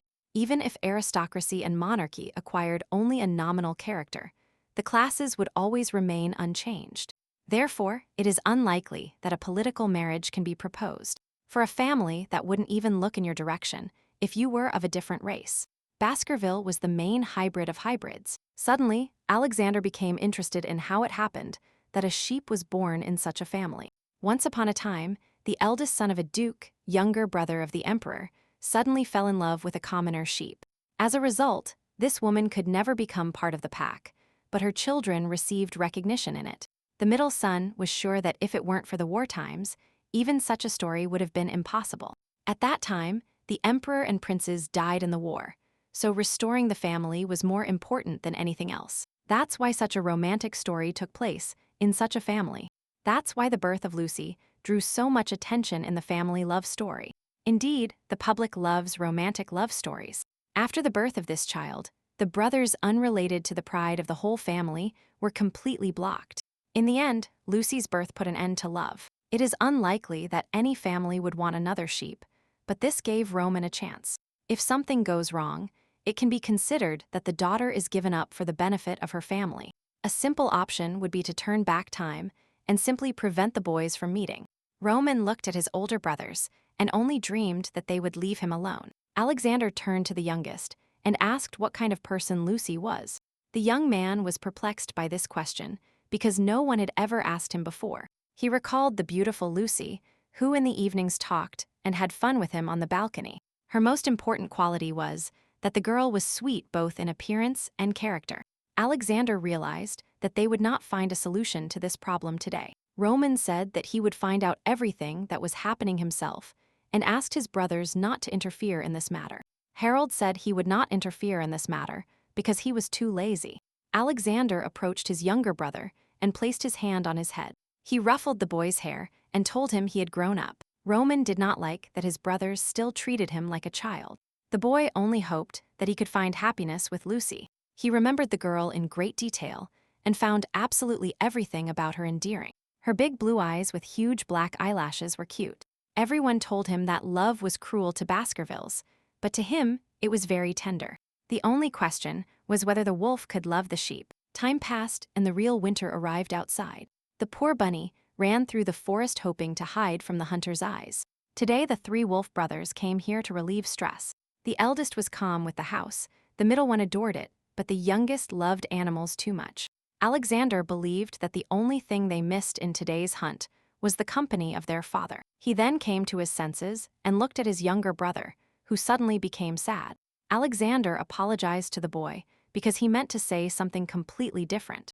But Harold noticed that it was time for the boy to become a little less vulnerable. The boys scattered and started looking for prey, and soon they came across a deer. One of the shooters had already cocked his weapon and was preparing to hit the target. Suddenly, Roman jumped from his seat and ran quickly forward. His feet struck the cold ground so hard that they could have scared away the weight of the forest. The boys were chasing an unfortunate deer that got in their way. They ran for quite a while until a loud shot was heard. The shot prey lay on the ground, trembling in its agony. Roman was the tenderest of the three brothers, so he couldn't look at it. He saw tears in the eyes of the dying animal, which stared fixedly at him. The boy leaned down and carefully covered the dead deer's eyes with his hand. The boy himself did not understand why he suddenly started doing such strange things. At that moment, for some reason, he thought of his beloved girl Lucy. Lucy as a person and marrying is simply fun. They were completely different things. That night, the girl petted the boy's head for the first time. Roman truly felt very happy and was glad he was born. He hoped to see the girl again soon, but receptions were not held that often. That same night, Roman returned home in a carriage and talked about it with his brothers. Harold looked at his youngest son and noticed that his condition was getting worse and worse every day. But Roman and Lucy were simply folding origami together on the balcony. The young man ran his finger across his temple and said his brother was completely abnormal. Alexander simply laughed because he looked very cute. It was that night that Roman asked the brothers to start holding receptions every week. This was a very unexpected proposal that needed to be carefully examined, but Alexander believed they should at least support their younger brother somehow. But he thought the youngest would have to work as hard as in Harold's case. Due to some strange circumstances, receptions were held quite frequently that month. Only Lucy had no idea that they were all organized for a single purpose. Roman kept organizing events of this kind to meet the girl, but a small scandal broke out at home due to unexpected expenses. Harold suggested that his brother exchange contact information with the girl and meet somewhere else, because otherwise, the family would spend too much money organizing several charity parties. However, Roman surprised his brothers even more when he said he would become a vegetarian. Alexander believed that Roman might have his own reasons for this. At first, I thought Lucy had told the boy something that made him decide never to eat meat again. Alexander decided not to meddle too much in his younger brother's personal life and let him handle everything himself. However, Harold was not very happy with what was happening, feeling even more marginalized by this. Every evening, when the sun set behind the horizon, the lights in the house would turn on. Roman went to bed and always spun several origami figures in his hands before falling asleep. He was born a predator and worried that Lucy might be afraid of him. He hoped they could be more than just friends. The girl may be like sugar cookies, but the boy was afraid that his instinct would hurt her. She was like a deer he was hunting, and that made him desire her even more. The dark side told Roman that he would love this girl so much that he would want to catch her and eat her. She told him that the boy would be willing to do anything to win Lucy back. The boy's heart pounded hard in his chest at the mere thought that he would be able to have Lucy for himself. He wants to get her body and soul, flesh, blood, and even heart. He must be willing to do anything. The boy began to think that it was pointless if Lucy didn't love him. The dark personality began to strangle the boy, but fortunately, Alexander rushed into the room. The middle brother rushed after him, after which they both did not stop at the threshold, and looked at Roman with surprise. They realized that the family curse had begun to affect him too. The boys were worried about their younger brother and tried to calm him down. Roman was suffering so much that it even seemed to him that he was about to die right now. The boy cried bitterly and kept calling out to his older brother. Roman didn't understand at all what was happening to him now. He wanted to lock Lucy up somewhere so that only he could see her. Roman realized that if Lucy didn't love him, it would make no sense to live anymore. But the older brothers looked at the youngest and were very worried about his health. The young wolf regained consciousness and then lost consciousness again for an unknown period of time. They told him that this pain associated with his growth is something all wolves go through before becoming adults. All of them have gone through it too, so they understand what it is like for him now. It was a terrible illness that seemed to tear the whole body apart and lasted several days. Alexander suffered the most because he had to go through it alone, so he felt very lonely. Roman didn't understand what the problem was, because Marcel loved his older brother. However, not everything was as rosy as thought years later. Alexander admitted that sometimes he imagines that he doesn't know what love is at all. Sometimes he has to lock the darkest feeling deep inside himself. Sometimes he even imagines that he doesn't know who Marcel is, that everything is going well for them now, and that they truly love each other. However, Alexander said that other people's love fades too quickly. One must fear even that Marcel's love, which he philanthropizes so much, might change. Maybe one day, she will say that she has fallen in love with another man and will leave him. Or she could die in childbirth or from any other illness. Before meeting Marcel, Alexander thought all this was complete nonsense. Wolves are etymologically possessed by one person for their entire life. Therefore, this person seems fragile to them, like a Christmas tree toy. Roman was surprised by this, because in his eyes these two were an ideal couple. He remembered the beautiful and sweet girl Marcel with purple hair. She always treated him like her own little brother and spoiled him. With Alexander, they looked like a real ideal marriage. Once, Alexander even joked that no one was allowed to fall in love with his girlfriend, not even his brothers. Only after finding true love did the wolves understand what it was like for all their predecessors. Alexander feared that if he lost Marcel, he would be like his father. Even if he were alive, he would live like an empty shell, clinging to memories for the rest of his life. Now Harold also understood his older brother's suffering. He truly wanted Rohans to love him for real, and was willing to do anything to achieve it. But it seemed to him that this would not happen. He was ready to go crazy. Harold feared that the girl would never reciprocate his love. He was very afraid of going crazy one day because of this love. Alexander noticed that the more his brother pursues the girl, the more she wants to run away from him. Roman feared that, depending on Lucy's decision, she might end up like one of his brothers. After a few days, he finally regained consciousness, and the pain had mostly disappeared. The brothers told Roman that even on the verge of losing consciousness, he kept muttering Lucy's name the whole time. Now the boy was irritated by all his brothers, who started constantly teasing him. Only after this illness did Roman understand why his whole family hid their eating habits. This was because they simply could not control them on their own. Baskervilles were officially isolated from political marriage proposals and economic ones for a long time. Since it was impossible to predict when love would take hold of one of them, it was a ticking time bomb. Roman hoped this fate would pass him by, but he was wrong. It was very much like a kind of mental illness that Lucy was never supposed to know about. At that moment, Roman hated himself because he was afraid of himself. However, he still wanted to possess Lucy so that she could belong to him. He didn't want the girl to be afraid of him because she was very bright and cheerful. During his illness, Lucy visited him once at home. It was only a short visit, but her scent permeated the entire room. The boy still couldn't believe that Lucy had entered his personal room. Harold believed his brother should be grateful to her for this visit. But then, the boy saw how his younger brother was literally going crazy over the girl, and he felt disgusted. Roman literally adored the cup Lucy was holding in her hands and brought it to his mouth. He understood that this was true madness, but he couldn't help it. Since then, the boy cherished this little cup like the apple of his eye and protected it. He managed to exchange contact information with Lucy, so now he could meet her whenever he wanted. And while Roman enjoyed his love, Harold was recovering from what he saw in the office. It turned out that Roman wanted to buy the racetrack to meet Lucy. At first, Alexander couldn't believe what he was hearing. The guy was making such big purchases. However, he then smiled and simply decided to buy a racetrack to please his brother. Harold believed that if they continued indulging the boy in this spirit, they would completely ruin him. They sincerely believed that if Roman started dating Lucy, he would completely ruin their house. However, a few days later, Roman was traveling in a carriage and was very displeased about something. Now the guy was in big trouble for getting involved with Leopard Ear. Now all he can do is watch Lucy find happiness with another man. Roman wanted to reply to this, but didn't have time because Alexander interrupted him. He realized it sounded more like a story about Harold's personal life. The boy was worried because if none of them got married, the same thing would happen to all of them. However, it was at that moment that the brothers noticed a wedding ring on their older brother's finger.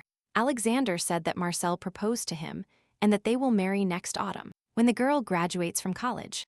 The boys were incredibly happy for their older brother, but at the same time, they themselves were very jealous of him.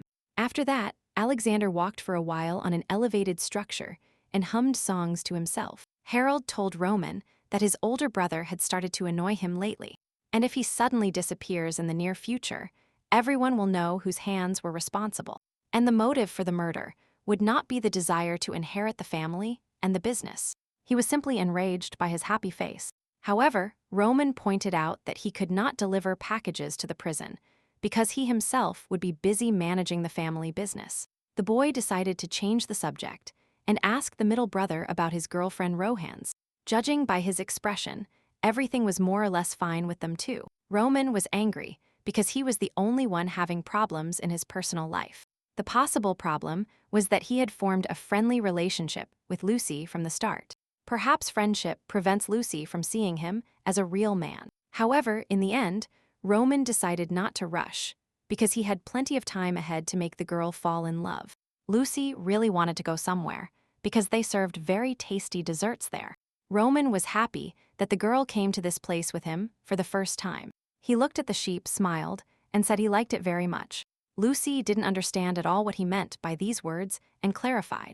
Roman admitted that he likes doing something together with her for the first time. These words struck the sheep's heart and left her speechless for a moment. The girl looked at his smiling face, and her mood improved just by seeing him.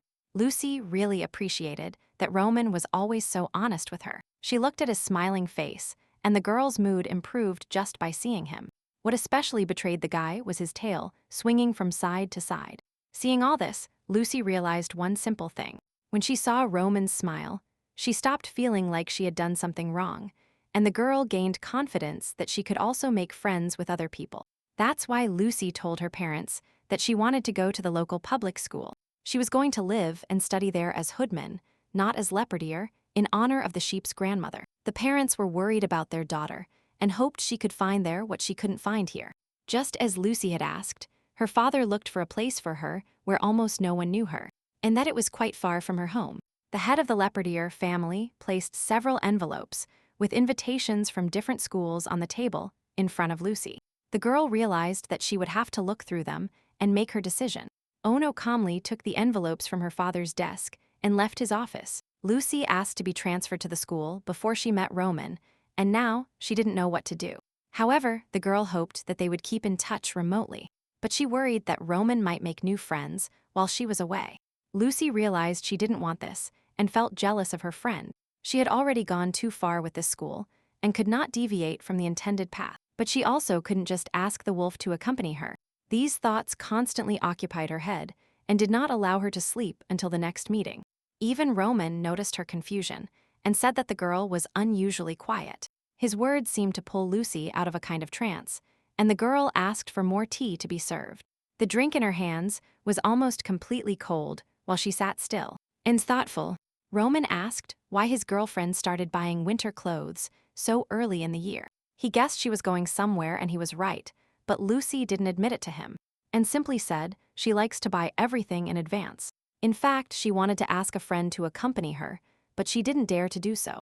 She didn't want to part with the wolf, but she didn't have the courage to tell him. Every evening before bed, Lucy worried about not being able to tell Roman about her impending departure. She simply looked at the piles of things that were already folded and ready to go, and that were now in the corner of the room.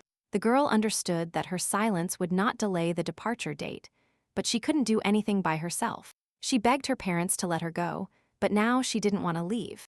The sheep worried that this news might upset Roman. She really wanted Baskerville to be friends only with her. Lucy doubted that this would happen among all friends. The girl sincerely hoped that Roman felt the same way about her. She was annoyed because today she was going to tell him about her departure. Then footsteps were heard. Someone approached the girl's room door and knocked. It was Lucy's younger brother who asked to be let in. The lion cub asked if Lucy told Roman about her departure this afternoon. He was worried that his sister would leave without letting her friend know. The girl was embarrassed, so she rudely commented that she would take care of her own affairs.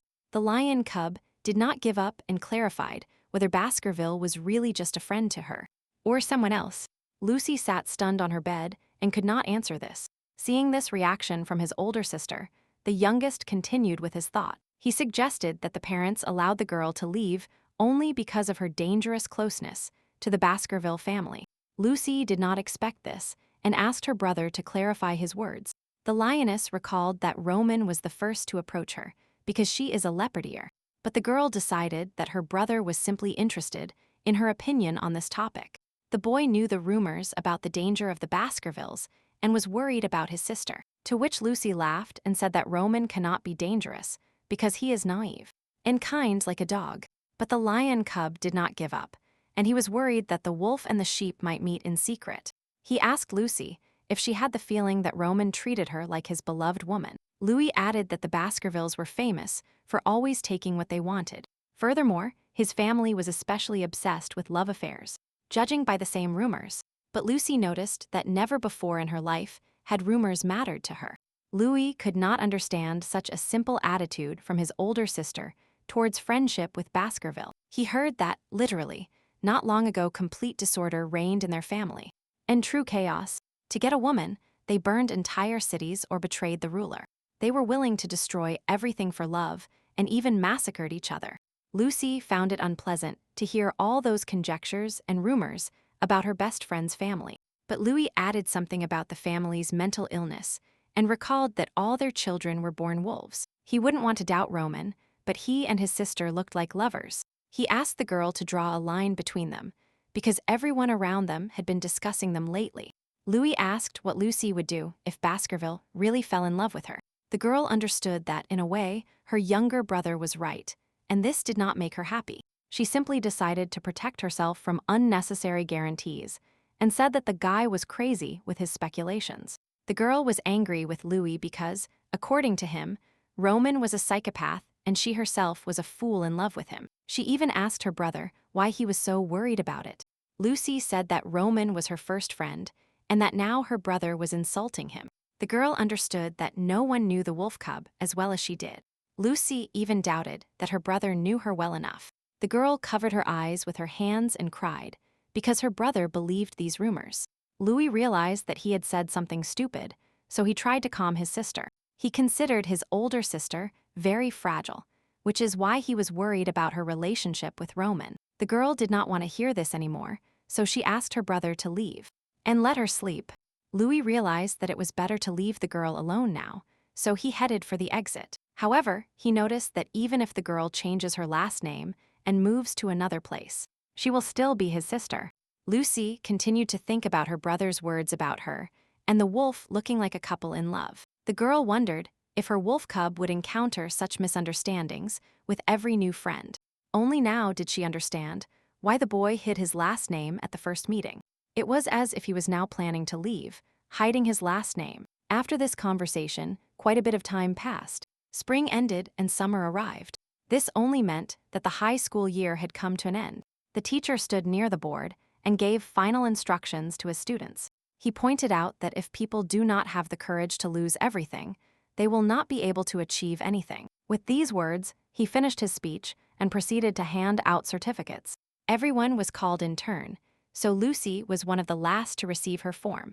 The girl doubted that it was possible to confirm all the efforts made on a single piece of paper. Only now did she realize that perhaps she had not tried hard enough all this time. Lucy realized that she had never approached anyone without fear of getting hurt. The girl even thought at home if they would forgive her right now for this idea of moving to a public school. She thought about what she would gain if she were taken there and what she would lose. With these thoughts, the rest of the day, which was already coming to an end, passed. This meant that Lucy would meet with her friend Roman again. They attended a popular exhibition, but they did so when the excitement had already calmed down. Because of this, the halls were quite deserted now, but Roman didn't notice at all. Her brother's words made Lucy think more about their meetings, and now she tried to look at them from the outside. They were together at the exhibition and looked like two lovers. Only now did the girl realize how they looked in the eyes of other people. For the rest of the evening, Lucy watched her friend and tried to analyze his behavior. Roman constantly told her some stories, but the girl did not pay attention to a single one. After visiting the exhibition, the kids went for coffee and chatted about desserts. For a long time, Lucy did not dare to say aloud the question that worried her. However, she then organized her thoughts and asked if Roman had a girlfriend. The boy was so taken aback that he even dropped the fork from his hands and silently looked at his friend. And then he cleared his throat awkwardly and asked the girl to repeat her question. She didn't notice anything strange, so she asked again if the guy had a girl he liked. Roman was embarrassed. He said that no such person existed and asked why Lucy was interested in this. He even suggested that the girl might have heard this from someone, to which Lucy replied that no one had told her anything about that. She realized that the wolf still hadn't found a girl he liked. However, this also meant that she was not included in this list either. Roman asked again why his friend asked that question. He realized that he also had something to ask his friend the sheep. He was interested in what the girl would do if she had a loved one. He was very interested to know exactly what the sheep wanted to know from him. Lucy said she would congratulate him, but asked simply out of curiosity. She also asked why this question seemed strange to the wolf. After this conversation, Lucy decided for herself that she did not consider her friend crazy. After visiting the exhibition and having tea with Roman, the girl returned home. She lay down on the bed, thinking only about the fact that, again, she couldn't say anything about her departure. At this rate, she might as well have informed him literally the day before departure. Lucy didn't know how to overcome her fear, but she wanted to do something about it.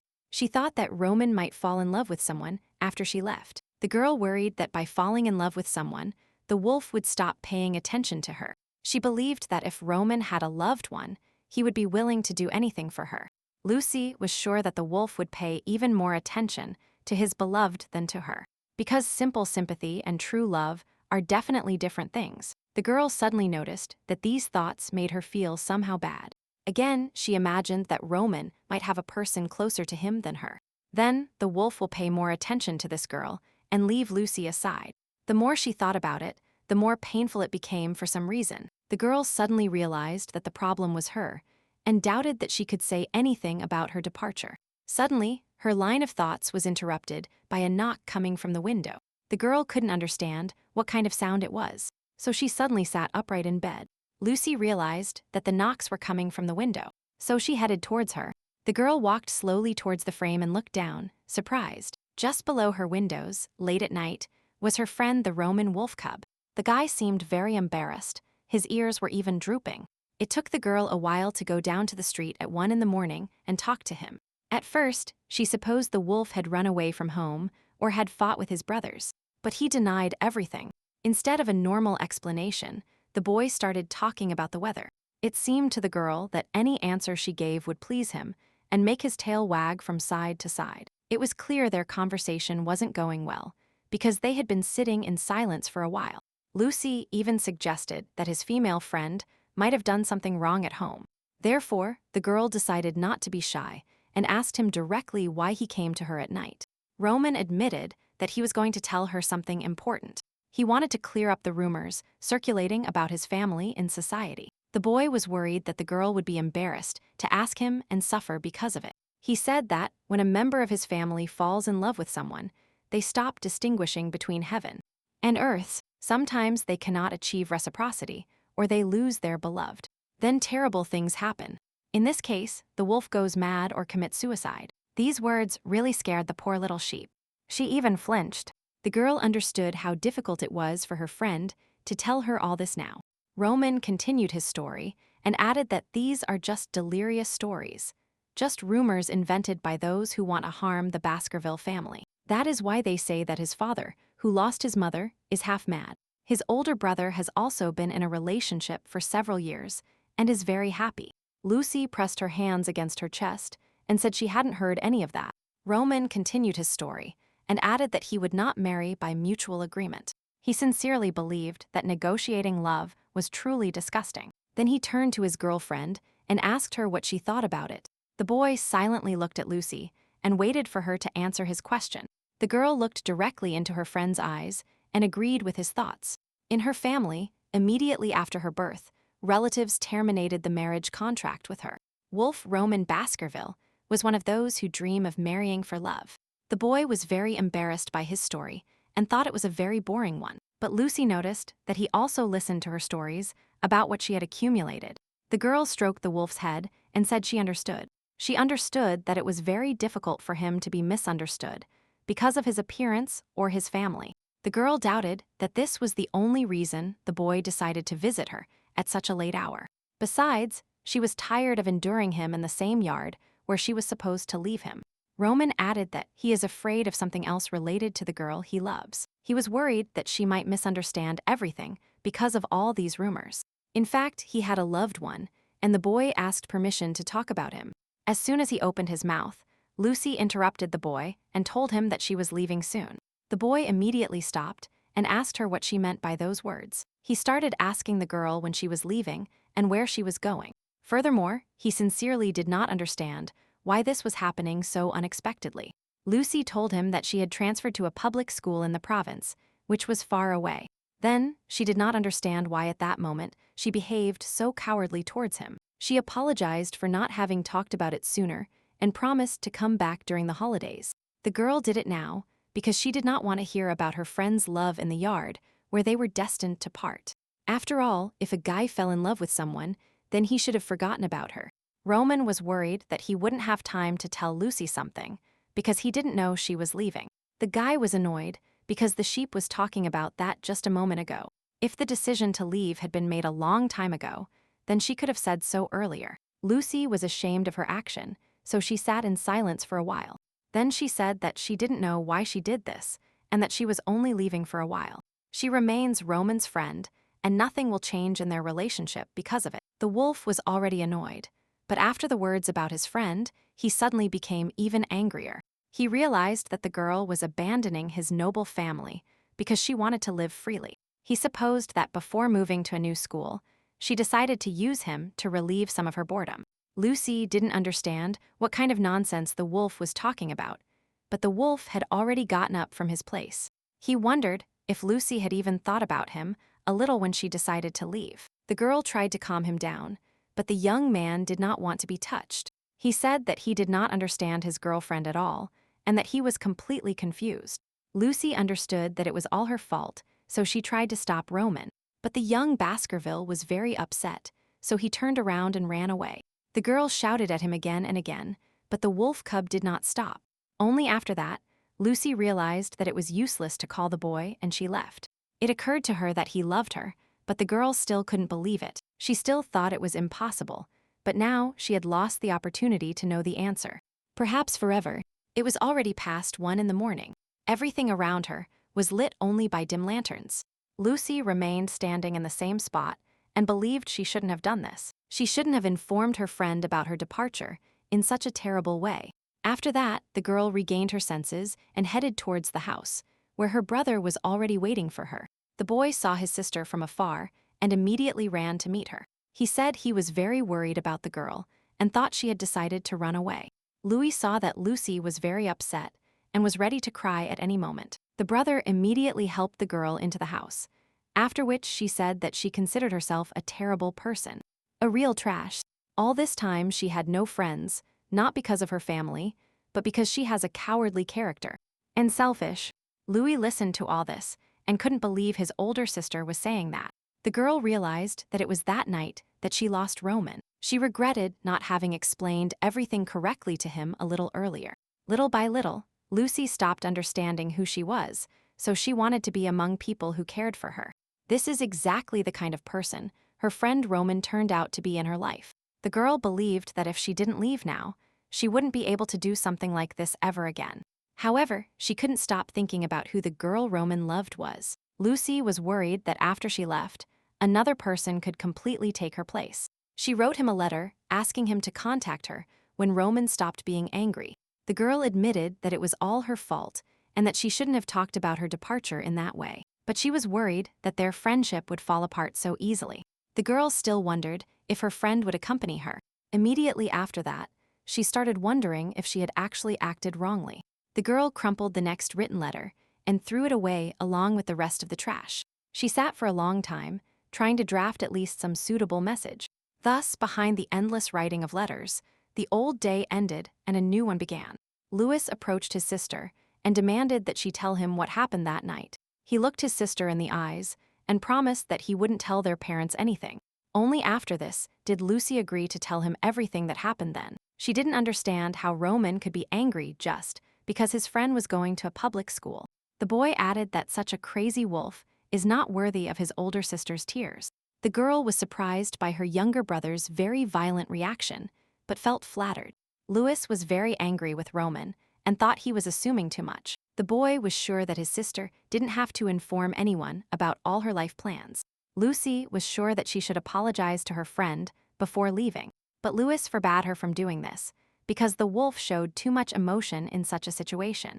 The boy didn't like the fact that this wasn't the first time his sister had cried because of Baskerville, although Lucy told him that the last time she cried for a different reason.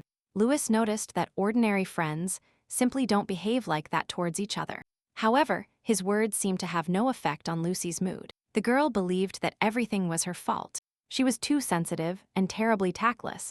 The lion cub couldn't believe that his beloved sister spoke of herself like that. He didn't understand why, if the name Baskerville appeared in a conversation, his sister immediately started being so subservient. The girl asked her brother not to get angry, but to tell her how to make peace with a friend if they fought. If it was about winning or losing, then Lucy wanted to lose and put an end to everything. Later, she remembered that at that moment, she wanted to look Roman in the face and apologize to him. The girl was worried that the young wolf wouldn't accept her messages. What she really wanted to know was how to make peace, not how to win. Louis saw that his sister was completely freed, so he ran to her. He tried to calm Lucy and told her that it was Baskerville who acted wrongly in this situation.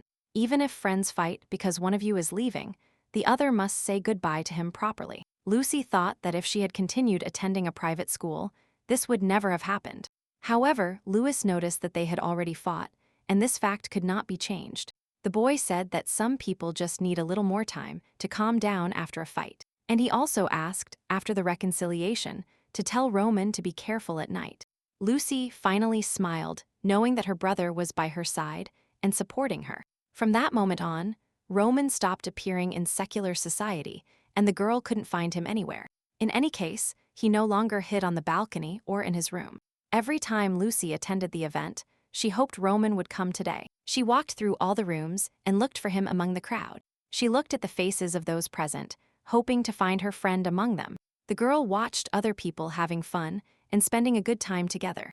However, Roman still did not appear at such events, so the girl had not seen him for a long time. So this time, Lucy stood near the wall again, until suddenly someone called her name. The girl raised her head to see the man who was approaching her. It turned out to be a pretty girl with long, dark, almost black hair. The girl was luxuriously dressed, and with every step she came closer and closer to Lucy. She smiled friendly, and her amber eyes radiated confidence. The girl approached the heroine and asked if she remembered her.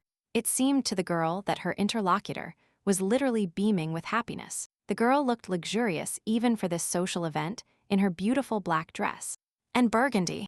Of course, Lucy recognized her interlocutor because it was Sue Kane.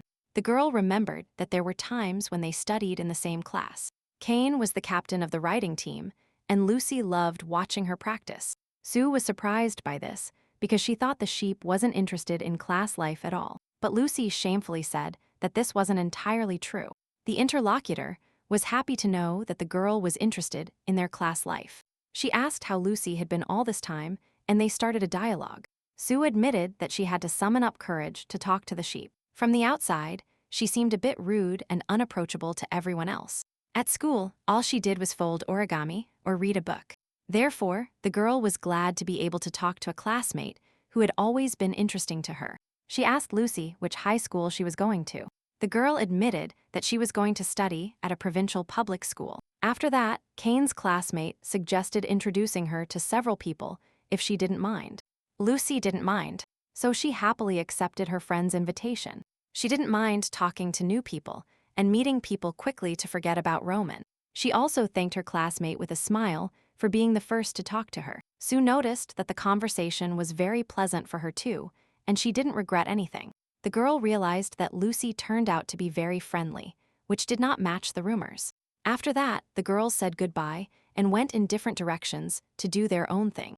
Lucy realized that she herself had been wrong before, and that others were even more so. The girl realized that the fact she could talk to Sue as if nothing had happened was thanks to Roman. Lucy admitted to herself that she wanted to see him and apologized to the boy. She was interested in what he was doing now and where he spent his time. The girl recalled her friend's radiant smile and his beautiful silver eyes. She missed having fun and enjoying time together. During all these reflections, time passed completely unnoticed by her. The day turned into night, and the night gradually ended and a new day began. There were 2 weeks left before departure. Lucy couldn't just part with her friend like that. She didn't care about her own pride, so the girl wrote directly that she wanted to see the boy. He was the only one like him for her, and she was ready to wait for him in the garden. But apparently, she herself was not such an important person to Roman. After a while, night came and another social reception was to be held. The hall was, as usual, richly decorated. Elegant people in dresses and suits rushed everywhere. Lucy also dressed elegantly for the event, even wearing heels. And now the girl was in a hurry somewhere, holding a package and a letter in her hands. She saw Alexander Baskerville ahead and ran straight towards him. The young man was surrounded by other people, but he noticed the girl. He politely apologized to his interlocutors and stepped away for a minute. The wolf approached Lucy and noticed that he remembered his brother Roman's friend very well. The girl was incredibly happy to have had the opportunity to contact her friend. She grabbed her letters in her hands and said she would leave in a few days. Therefore, she asked if Alexander would object to relaying a message to Roman. He was dressed elegantly because Roman was simply sick, like last time, and that's why he didn't attend the receptions. Alexander happily agreed to fulfill the girl's request, so she gave him her message. After that, the girl came to the garden every day and waited for her friend until dusk. However, it was all in vain because Roman never showed up. Even on the last night before leaving, Lucy could not talk to the boy. This whole situation made the girl cry all night. She didn't believe their friendship would end over such an insignificant fight. She didn't understand where that Roman, whom she recently knew, had disappeared to. On the last night, Lucy hoped Roman would show up, so she cried more than ever when he didn't appear. The next day arrived. The girl packed all her things and loaded them into the carriage. Then she said goodbye to her parents and her younger brother before leaving. Already in the carriage, Lucy thought she no longer needed her friend Roman, but she was going to keep living even after such a separation. The girl promised herself that she would make many friends and try to forget Baskerville as quickly as possible. She remembered Sue, whom she only managed to talk to for the first time at their last meeting. The girl no longer wanted to make the same mistakes and decided to change completely. Now her name was Lucy Hutman. She could start from scratch and forget about the entire past. After a while, the girl arrived at her new provincial academy. It was too deserted because she arrived too early. Lucy was so worried that she wanted to run to a safe place. For the time being, the girl only walked through the hallways and classrooms of her new school. She was worried about making many new friends this year. Suddenly, the silence was broken, and a clear voice was heard behind Lucy. The first thing the girl noticed were the huge light rabbit ears. Lucy noticed a plate with various fruits and vegetables on it. The stranger was approaching our heroine from behind with every step. A rabbit in a pink dress approached Lucy and invited her to eat a carrot. The girl asked why the sheep was sitting alone and muttering something to herself. Lucy looked at her interlocutor again and realized she couldn't take her eyes off her. She was especially interested in the cute and huge ears of this rabbit. From the tips of her ears to the tips of her toes, this entire girl was incredibly cute. Lucy gladly accepted the carrot and promised she would eat it soon. The rabbit was very happy about this and said her name was Emma. Lucy replied by introducing herself with the surname Hatman, which she inherited from her great-grandmother. Emma asked permission to touch the sheep's horns because she found them unusual. It was the first time she had seen such twisted horns that turned out to be softer than she thought. Lucy said that these horns feel the same as a fingernail or a toenail. After that, the rabbit asked how our heroine took care of them. Her friend uses cuticle cream because it makes her horns look better. The rabbit was a little embarrassed because Lucy had an expression on her face as if she was surprised. The girl turned out to be right because Lucy really couldn't understand one simple thing. She wondered why everyone at this school acted as if she didn't have horns on her head. The girl was happy and a little later asked for her ears to be touched, and the rabbit obliged. At the same time, another new classmate approached her and asked her to share a carrot. Lucy looked around and saw that a variety of animals had gathered in this school. And at that moment, the rabbit handed a piece of fresh carrot to her new friend. The guy reached his hand forward, took the carrot, and introduced himself as Khalid. But he asked his classmates to call him Khalid if they wanted. The rabbit looked at the guy and asked if he was a retriever. Lucy would be very surprised that such questions could be asked so easily. However, Khalid was in no hurry to answer the questions and invited the girls to guess for themselves. The rabbit guessed that the guy was a peacock because he was very smart. Lucy asked why her new friend didn't spit out the carrot. The girl was completely sure that the guy would burn if he ate it. Khalid was very surprised when he suddenly heard these words from her, but instead of answering, he simply brought his right hand to his mouth and licked his fingers. He was surprised that Lucy realized so quickly that he was a snake. The young man even thought that they had met before, but the girl said she had come from far away.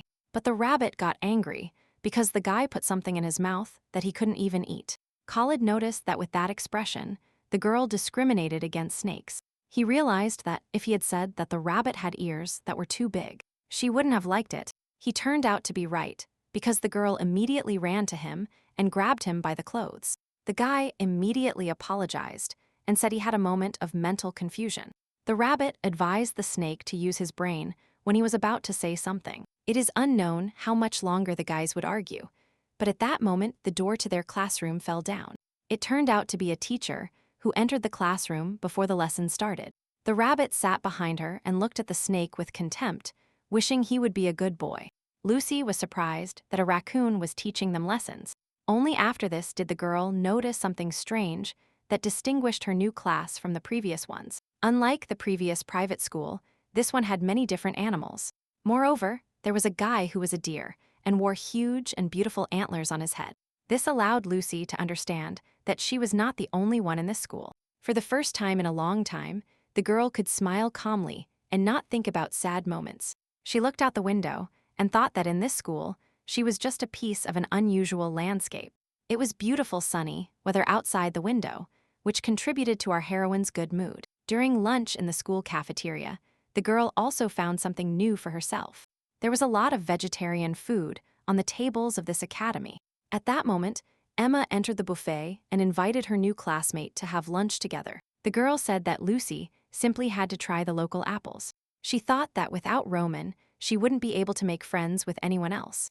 But then it turned out that she found several people to communicate with on the very first day. Khalid also joined them for lunch, having already put some food on his plate. Lucy was happy to have a new addition to the company, but the rabbit was clearly annoyed by this. She pointed to the plate of fruits and vegetables in her hands and asked if the snake was going to eat it too. Khalid replied that he was not going to eat, but he would like to sit with the guys. He was already tired of the rabbit's accusations, so the guy assumed she was racist. These words somewhat reassured the girl, and she agreed that we could have dinner together. Emma knew that nearby there was a prestigious school only for snakes, to which the guy replied that he came here on the orders of his parents, who did not want to spend money on going to school. The rabbit was annoyed that the guy constantly used words like discrimination and prejudice. Lucy tried not to accept the agreement, she just looked around. The girl saw a small part of her new acquaintance and thought that he couldn't get enough of her. She remembered her friend Sukain, who ate huge portions of meat. The snake noticed slight confusion on the part of his new acquaintance. He brought his finger to his lips and asked not to say anything about it. Lucy decided that the guy might have his own reasons for doing this. She answered her friend's questions, who were very surprised that the girl came from the capital. Lucy explained this by saying that she wanted to move to where her great-grandmother once lived. After this answer, silence reigned at the table. No one made a sound.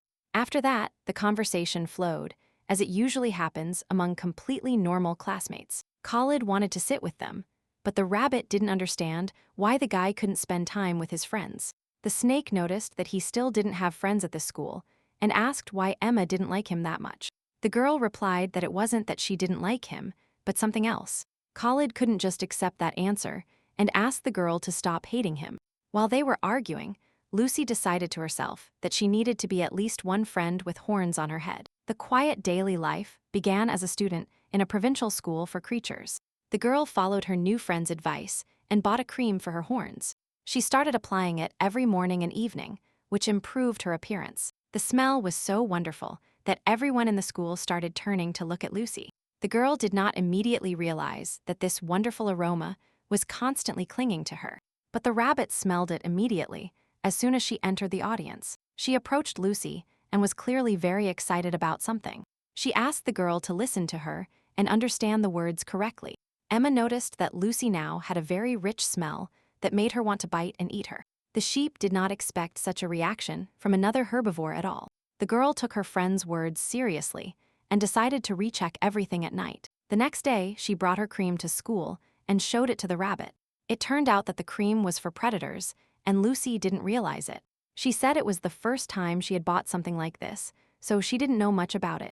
It was a bit dangerous because all day it smelled like predator food. Even Khalid agreed with his friend this time and advised her to read the label more carefully. Lucy agreed and said she would replace this cream with a scentless one. The girl was upset because she thought she was very stupid. However, the friends noticed that everything was fine. The classmates would forget about it in a few days. After that, the rabbit attacked the snake because she found it funny to be in such a situation. Khalid pointed out that he must check all the perfumes at home himself and throw away the unnecessary ones. The rabbit couldn't understand why the guy would do all this. After all, the main thing is that he himself doesn't smell any of it.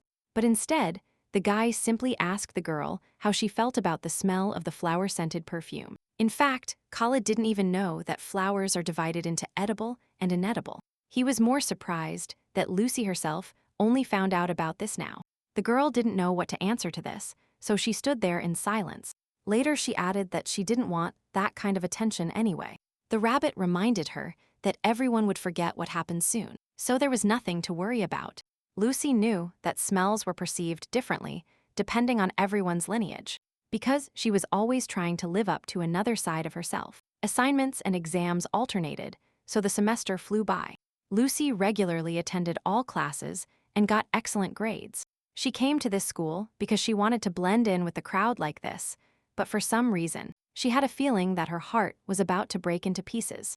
The girl was interested in how her friend Roman Baskerville was doing there. The flow of thoughts was interrupted by the rabbit, who asked the girl how she was going to spend the holidays.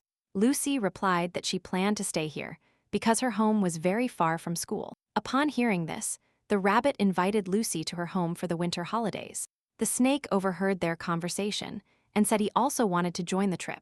He looked directly into the girl's eyes and asked if she would take him with her. At first, the girl was very surprised by this proposal from the guy. Khalid already spent time with them all the time, so he didn't understand what else he needed. And the guy still couldn't understand why the girl didn't love him that much. Lucy at that moment was immersed in her thoughts and constantly thought about Roman. She wondered if she suddenly had a fight with Emma or Khalid. Her heart would ache in the same way. The girl didn't understand why Roman had never written anything during all this time. She even began to doubt that they had ever been friends. A few days later, rumors spread through the school that a new student had been transferred to them. Everyone was surprised that the guy transferred almost before the holidays, and not at the beginning of the school year. They said he came from the capital and that his family was very rich. We supposed that he had done something wrong, or that he was an illegitimate son who was hated in the family. After these words, Lucy suddenly had a thought, but the girl couldn't believe it. She suddenly jumped out of her chair and ran out of the classroom. The girl didn't understand why she was going somewhere if she decided she wouldn't do anything. Even if it was Roman, she promised herself she would forget about him. Lucy didn't know if they could make peace, so she didn't want to expect anything. She didn't understand why Roman would come here. It was unlikely that he had followed her. Besides, Lucy never told the guy where she was going. Suddenly, the girl heard someone calling her name, so she stopped in the middle of the hallway. Lucy realized that this voice was very familiar to her and belonged to her friend. The girl began to look around, and tears appeared in her eyes. Look to the side. The girl's eyes met a figure that seemed familiar to her. The guy was beautifully dressed in a suit and wore a soft green scarf around his neck. He stood in the middle of the hallway and looked at his friend, asking her why she was frozen. Roman reached his hand forward and asked the girl to come closer to him. He himself approached Lucy to hug her like before. The girl flinched at such an unexpected request, and at the fact that it really turned out to be Roman. The guy said he really missed his best friend very much. He looked directly into the girl's eyes and asked if she missed him too. The guy leaned down and grabbed the girl's fragile body in a strong hug. Lucy was so amazed by what was happening that she froze and did nothing. She missed her friend very much and dreamed of seeing him as soon as possible. She even thought that maybe her friend hadn't received her letter. The girl didn't understand what was happening because she had been very angry with him recently. However, Lucy composed herself and hugged her friend back. Roman said again that the girl couldn't even imagine how much he missed her. But Lucy noticed something strange in his behavior now. Roman, unlike in the past, no longer wagged his tail from side to side. Lucy realized that this guy was different from the Roman she knew. She asked the guy to let her go and asked why he had never contacted her during all this time. This question took Roman by surprise. The guy was surprised and remained silent in response. He then let go of his girlfriend and looked directly into her light blue eyes. The guy replied that he had been very busy lately. Lucy was surprised that this was all her friend could say. The wolf admitted that he looked at the school map but didn't understand anything. So he asked his friend to take him to the correct office. Lucy didn't know if she should grant this request, so she thought about it for a few seconds, after which the girl finally decided and asked him to show his card. She looked at the piece of paper and immediately knew where they would have to go next. Lucy accompanied her friend to her apartment and then returned to class. A snake and a rabbit were already waiting for her there, who didn't understand what had happened to the girl. Lucy tried to justify herself by saying she simply had an urgent matter. She couldn't get out of her head why Roman was behaving that way towards her. Lucy and the rabbit continued chatting pleasantly and discussing the last few days. Suddenly, the snake began to react strangely and called our heroine by her name. He apologized in advance for the unpleasant news he was about to tell the girl. The guy said that the girl smelled very strange. Smay was very embarrassed, but still asked the girl to take off some clothes. The rabbit considered him a vile pervert and called him angrily. Lucy didn't understand why the guy suddenly changed so much and started behaving differently. So, Khalid suggested putting on at least a training suit. Lucy and the rabbit could no longer listen to these stories, so they decided to change clothes. The sheep walked away for a while and completely took off her old uniform and folded it. She herself was wearing a dark purple suit that brought out the color of her hair. Emma still didn't understand what had happened because her friend had to change clothes. Lucy carefully folded her dress and put her things aside. She grabbed the pile of old dresses and brought it to her nose. The rabbit tried to find at least some smell, but it wasn't there yet. She even suggested that the guy go to the hospital and check his sense of smell. However, Khalid was not going to allow the rabbit to keep his friend's smelly clothes. He grabbed the things and carried them as far away from the girls as possible. The guy dropped the dress and then abruptly closed it. Only after that did he tell the girl not to dare touch that clothing ever again. The rabbit thought her friend had lost his mind, which is why he was acting so strangely. Khalid asked Lucy if she touched anything strange when she went out. The girl replied that she didn't seem to have touched anything unusual. Khalid noticed that it didn't look like a normal contact and asked if Lucy was dating someone. The girl just answered that she hadn't met anyone during her brief escape.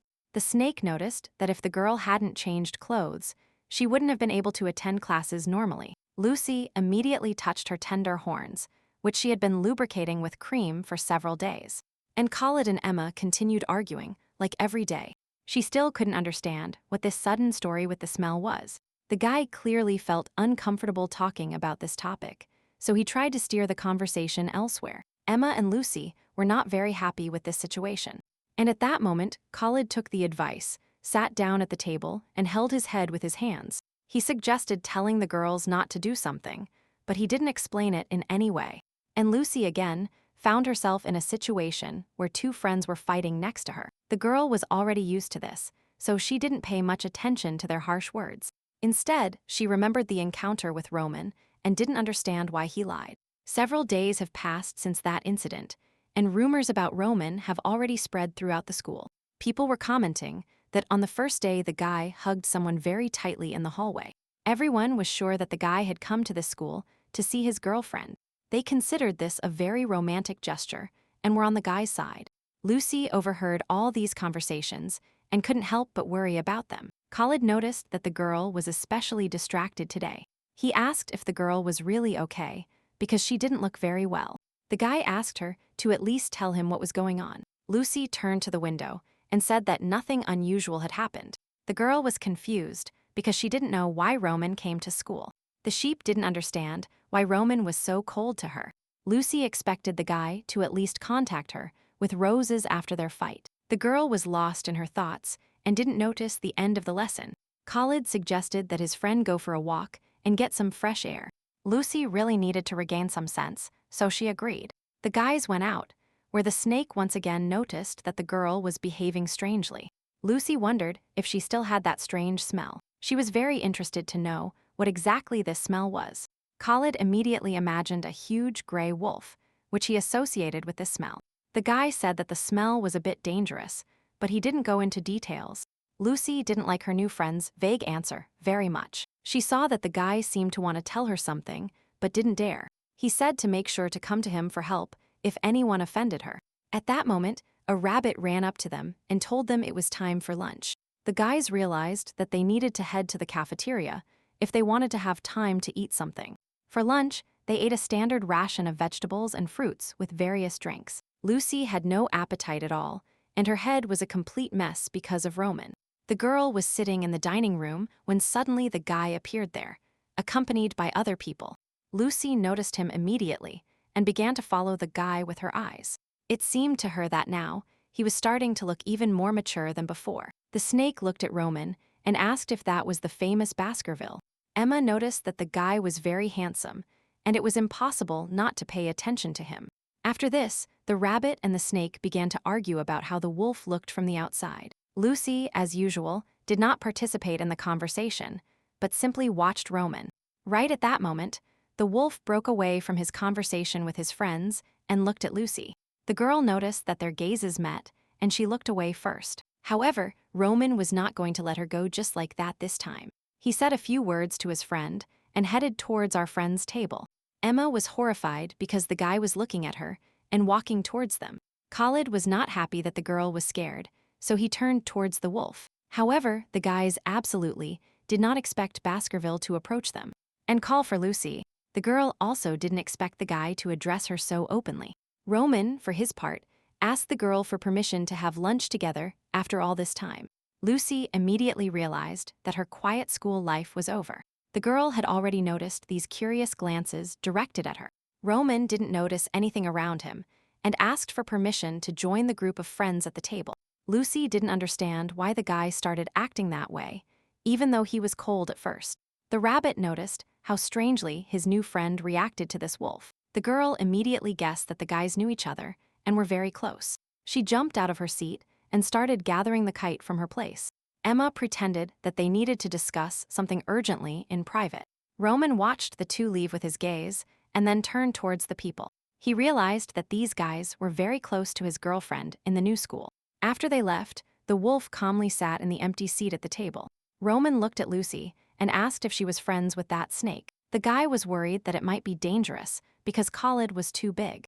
He thought that the snake could become queen among the herbivores attending this school. Roman said that he had recently been following a vegan diet, so he would eat vegetables and fruits. Lucy also noticed that he had grown 25 centimeters since their last meeting. Previously, they hadn't had the opportunity to talk, so Roman asked his friend how she was. Then he added that lately everything in his life hadn't been going well at all. Lucy was very surprised by this answer, because she didn't expect this from Roman at all. However, the guy didn't want to elaborate on the topic, so he asked about the sheep's friends. Then he mentioned again how bad his life was without his girlfriend and how much he missed her. This infuriated Lucy, because it was he who didn't want to know her and avoided her. Roman admitted that he read the letter to the girl, and that's why he came here. And he also found this scarf in the envelope as a message, so now he wears it all the time. The guy was afraid that without the scarf, the girl wouldn't recognize him, because lately he had changed a lot. He sincerely believed that the girl wanted to forget him as quickly as possible, so perhaps she wouldn't remember him. Lucy looked at her friend and didn't understand why she was saying such nonsense. The guy was sure that the girl had left him and gone to this provincial school. The sheep was not happy that the guy allowed himself to speak to her in that tone. Before leaving, she told him that it would only be a change in the physical distance between them. However, this was not true, because the girl wanted to get rid of all signs of her past life. She wanted to throw everything away, including her last name, and live peacefully and securely without any teaching. Lucy still couldn't understand why her friend was saying all this. She herself understood that even if she decided to kick everyone out, Roman would be an exception. Moreover, just before leaving, Roman admitted that he liked someone. The girl noticed that it was Baskerville who hadn't written to her for several months. She still remembered that last night and the number of tears she cried. She wanted to tell them that she spent all afternoons in the park, but didn't have time. Roman looked directly into the girl's eyes and said he missed her. This conversation even made Lucy's eyes fill with real tears. And the guy kept repeating how much he missed his girlfriend. He understood that the girl was confused by his arrival at this particular school. Roman admitted that he did it because Lucy Hutman was there. For some reason, the guy believed that when they met, they should pretend to be strangers to each other. They both didn't want to appear before each other as some kind of continuous reminder of the past. The guy noticed that if the girl wants to keep hiding, she can do it. But he himself, one way or another, really missed Lucy a lot, so he came here to see her. The girl, as usual in such situations, simply sat down on a chair and didn't understand what to do next. Roman got up from the table and headed towards the exit, and Lucy looked once again at the silhouette of a wolf moving away into the distance. The guy turned around, but Lucy managed to think that she had caused him a lot of pain. The girl still saw the guy talking. Lucy disliked that the guy this time thought it was her fault. Right at that moment, her friends popped out from a snake rabbit. The guys immediately noticed that the girl's eyes were moist, as if she had just been crying. The snake immediately guessed that the wolf Baskerville had come to visit her. She said that she accidentally ran into him in the school hallway. Khalid looked directly into our heroine's eyes, trying to find the right option. The girl also attacked him with a look, but still couldn't take it anymore. Several more days passed, mainly talking about Roman and his girlfriend. Lucy still didn't understand how to behave with the snake. The guy asked if the wolf was the sheep's lover, but Lucy answered negatively. The girl said that the wolf was just a friend, although they hadn't hugged many times before. Khalid told the girl that friends of the opposite sex don't usually do that.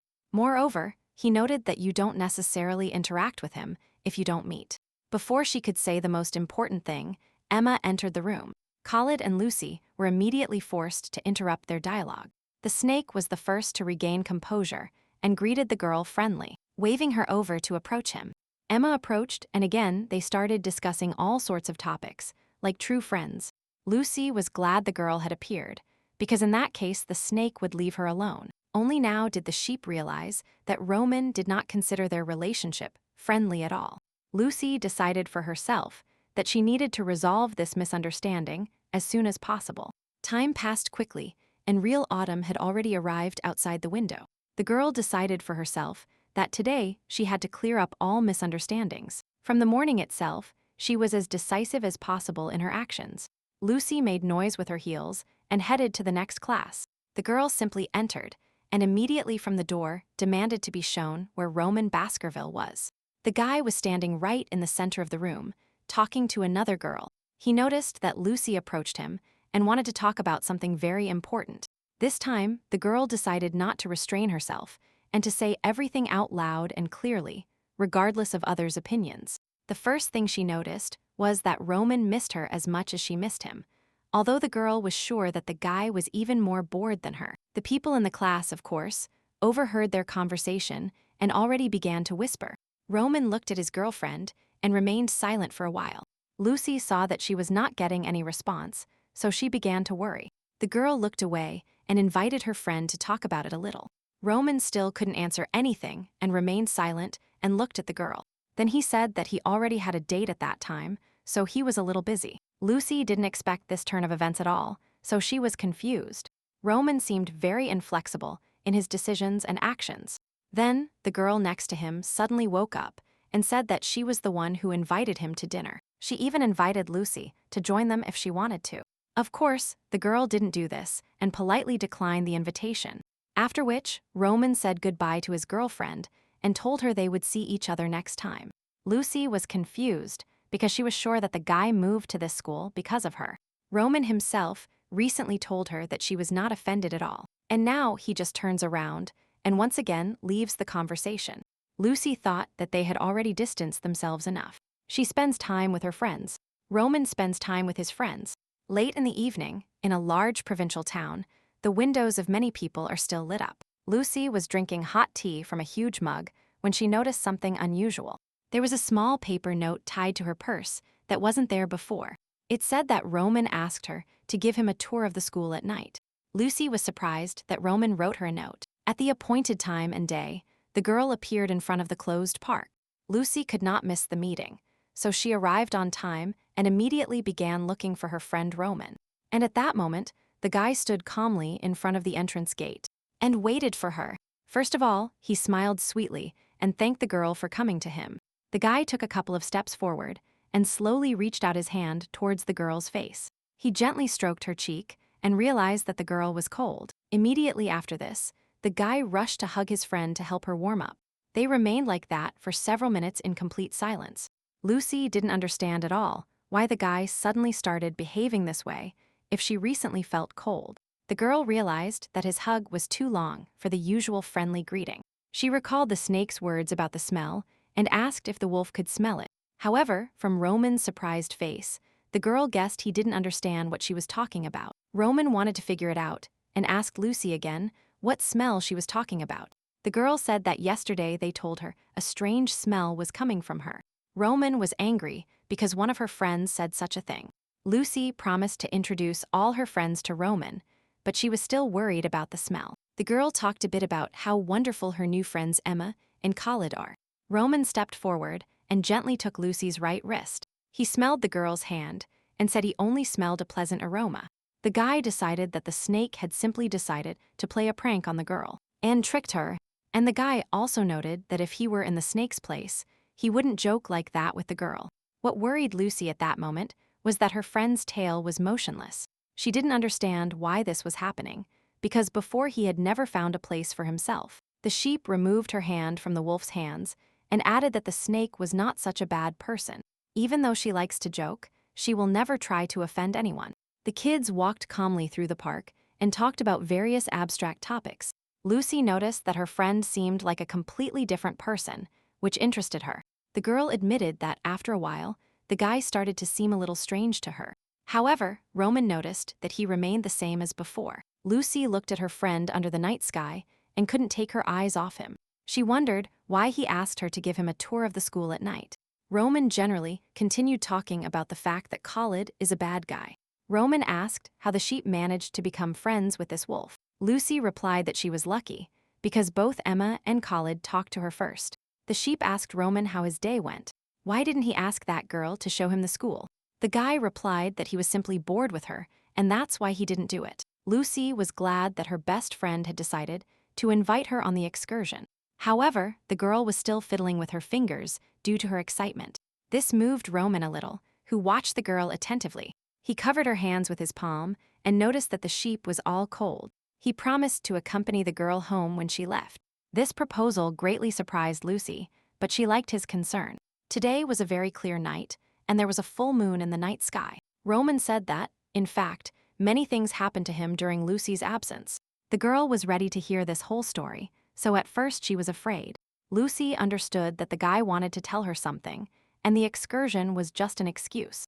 The girl called him a wonderful friend. From Roman's face, it was clear that this word again caused him a lot of pain. With an expression of some desperation, the guy said that they were actually best friends. Then, Lucy asked why her friend hadn't contacted her during all this time. Roman said that his older brother Alexander got married, and they had a modest wedding. The guy himself wanted to organize a small ceremony before his girlfriend went to study abroad. In fact, Roman had wanted to tell his friend this for a long time. He wanted to do this for a long time, but something held him back. Roman seemed mentally determined to jump off a huge cliff. He looked very scared. He admitted that he truly hated his girlfriend for a while, but the guy quickly added that he hated her for his own reasons, without her being to blame. He explained that he understood his own feelings too late. He asked if Lucy knew the reason why he had come here. Roman remembered very well that the girl missed him a lot. Gradually, he was already guessing what the whole conversation between them was leading to. Roman promised that he would say what he was going to say on the day of their last meeting. He looked directly into Lucy's eyes and said that he truly loved her very much. Roman said that he came to finish the confession he was going to make that day. He understood that he had done many bad things to his girlfriend. He was angry and tormented, even though she hadn't done anything wrong, and it wasn't her fault that she couldn't reciprocate. Now the wolf understood that Lucy perceived him simply as a friend. Roman added that he needed time to put all his thoughts in order. If he had burdened his girlfriend at that time, he wouldn't have been able to let her go later. Roman was sure that he would ask the girl not to leave him and not to go anywhere. That's why he came to apologize, because Lucy shouldn't lose her precious friend. Now everything was fine, because the wolf no longer had those thoughts when he offended the girl. Now he also saw her only as a friend and not as his love interest. The wolf admitted that now he could become a true friend of the girl. He looked her in the eyes and asked if she missed him. He also asked if he could still call himself her close friend. Lucy replied that she completely agreed with everything he had just told her. The wolf felt like a weight had been lifted off him, and the guy hugged his girlfriend. Lucy hoped that nothing else would change between them. After an explanation, the wolf offered to accompany the girl to her front door, which was very close to the school. At the end of the walk, the wolf turned towards the girl again and gently touched her face. Baskerville thanked his friend for coming to him at such a late hour. In Lucy's eyes, the wolf looked as if he had broken the ties that held him. The girl was glad that they could talk so well and clarify all points. Once home, she thought that they still couldn't have a real relationship. Love does not last as long as friendship. Lucy was not in love with Roman. The girl now understood that Roman had loved her from the beginning, not as a friend. Lucy understood that from now on, everything between them would return to how it was before. The long night ended, and a clear and sunny day that we missed so much arrived. A strange girl approached Lucy at school and asked if she had spoken to Baskerville. It was evident that the sheep was quite embarrassed by so much attention from strangers. The girl already wanted to ask our heroine for something, but she refused in time. She explained that she and Roman are not as close as this raccoon thinks. It seemed that the stranger was satisfied with this answer. She wished luck and left. Lucy was only thinking about what her life would have been like if Roman had confessed sooner. The girl still couldn't shake off the thoughts in her head and the question of whether they could be together. Even now, the sheep noticed that she had ripped all her origami paper due to stress. She should have been happy that Roman no longer loved her, but her heart ached. Now the wolf could communicate not only with her, but also with other guys and girls. Thus autumn passed unnoticed, and the real winter arrived with its frosts and ice. Emma approached her school friend and invited her to spend the night together. The girl was in such a good mood that she even allowed Khalid to come. Only after a moment, the rabbit realized that his friend seemed very depressed. The girl didn't understand why Lucy wasn't listening to her, and Khalid just looked at Lucy. After a couple of moments, the sheep seemed to snap out of her trance and asked her friend to repeat the question. But if everything was more or less clear with the rabbit, it was still unclear why the snake was angry. A few minutes later, the three of them were already sitting at the table drinking tea. After the rabbit ran off somewhere, Khalid and Lucy decided to spend time alone. Khalid didn't understand if the new student Roman Baskerville and Lucy were just friends. He asked to be told everything, even if they were hiding something from the public. Lucy understood only by her friend's tone that something was wrong with him. The girl denied any connection with Roman, but the snake wouldn't calm down. Khalid thought for a long time and hesitated whether he should tell this to the girl. But he still decided. He began to smell the wolf scent on Lucy immediately after Baskerville transferred to them. Lucy didn't smell it herself, so she couldn't understand that it was the wolf scent coming from her that Khalid smelled. Moreover, every time Khalid smelled the girl's scent stronger and stronger. It seemed as if Roman had marked his territory. Lucy had no idea that her friend could behave that way towards her. At that moment, the rabbit Emma entered the kitchen and said she had a surprise. The snake was as astonished as Lucy, but she advised her not to draw the wrong conclusions. And now Emma brought the only person who would be a good idea to avoid throughout the school. Lucy sat down at her desk and continued humming various melodies. It seemed to the girl that her heart might skip a beat from the excitement. Right in front of her, with a plate of vegetables in his hands, was Roman Baskerville himself. The guy smiled cheerfully and asked if he could join them. In turn, Lucy couldn't believe he was specifically marking her.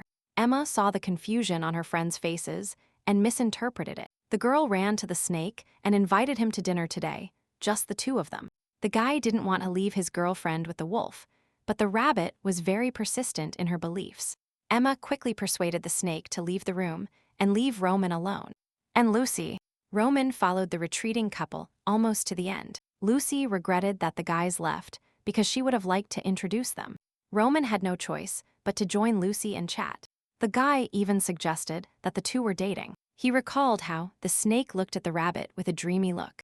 But Lucy noticed that these two were only good friends at school, to which Roman pointed out that the guys looked good together and might as well have a date.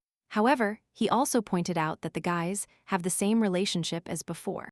Lucy realized that at those moments, Roman could be a very simple guy. Decided to clarify something from my friend firsthand. She tried to tell the guy what had been worrying her for the past few days.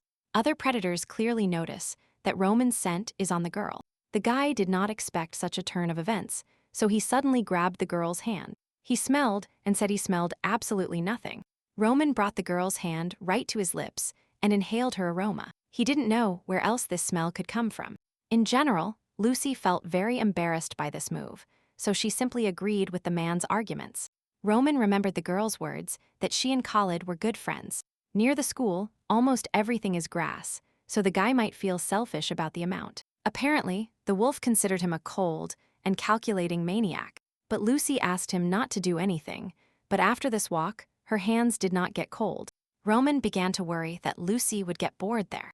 The girl wanted to go further, after which Roman expressed his desire to follow suit. He only pretended to agree with this, because the guys constantly spend time together. Even now they argued very kindly, but they did it as if they were flirting. Suddenly, a voice sounded in the heroine's head, saying she would leave alone.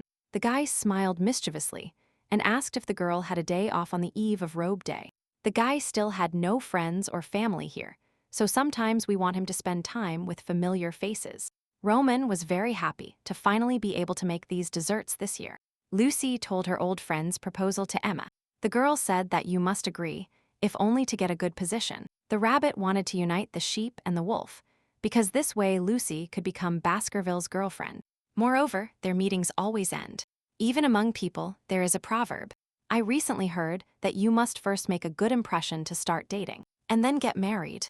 In addition, Khalid started saying something about the Baskerville curses. In any case, they talked on both sides. Now the question is different. What does Lucy decide for herself? The rabbit repeated that they had known each other for a long time, and that the guy moved here especially for her. In her eyes, it was very romantic, and he really likes Lucy. In addition, the girl noticed that the guy smiles more when he is next to her. The rabbit's heart almost jumped out of her chest when the wolf invited her to dinner together for the first time. These words caused discontent on the snake's face, who literally said the opposite. Carefully, he pushed the rabbit aside and said that she was too slow. This being the case, he didn't understand how Emma could even call herself smart. The girl got upset by this and thought something was wrong with her. Khalid asked if Lucy had conveyed to Roman what he said about the smell. The sheep hesitated at first and didn't know what to answer, so she remained silent. Then she said that Roman was not sure where the smell came from.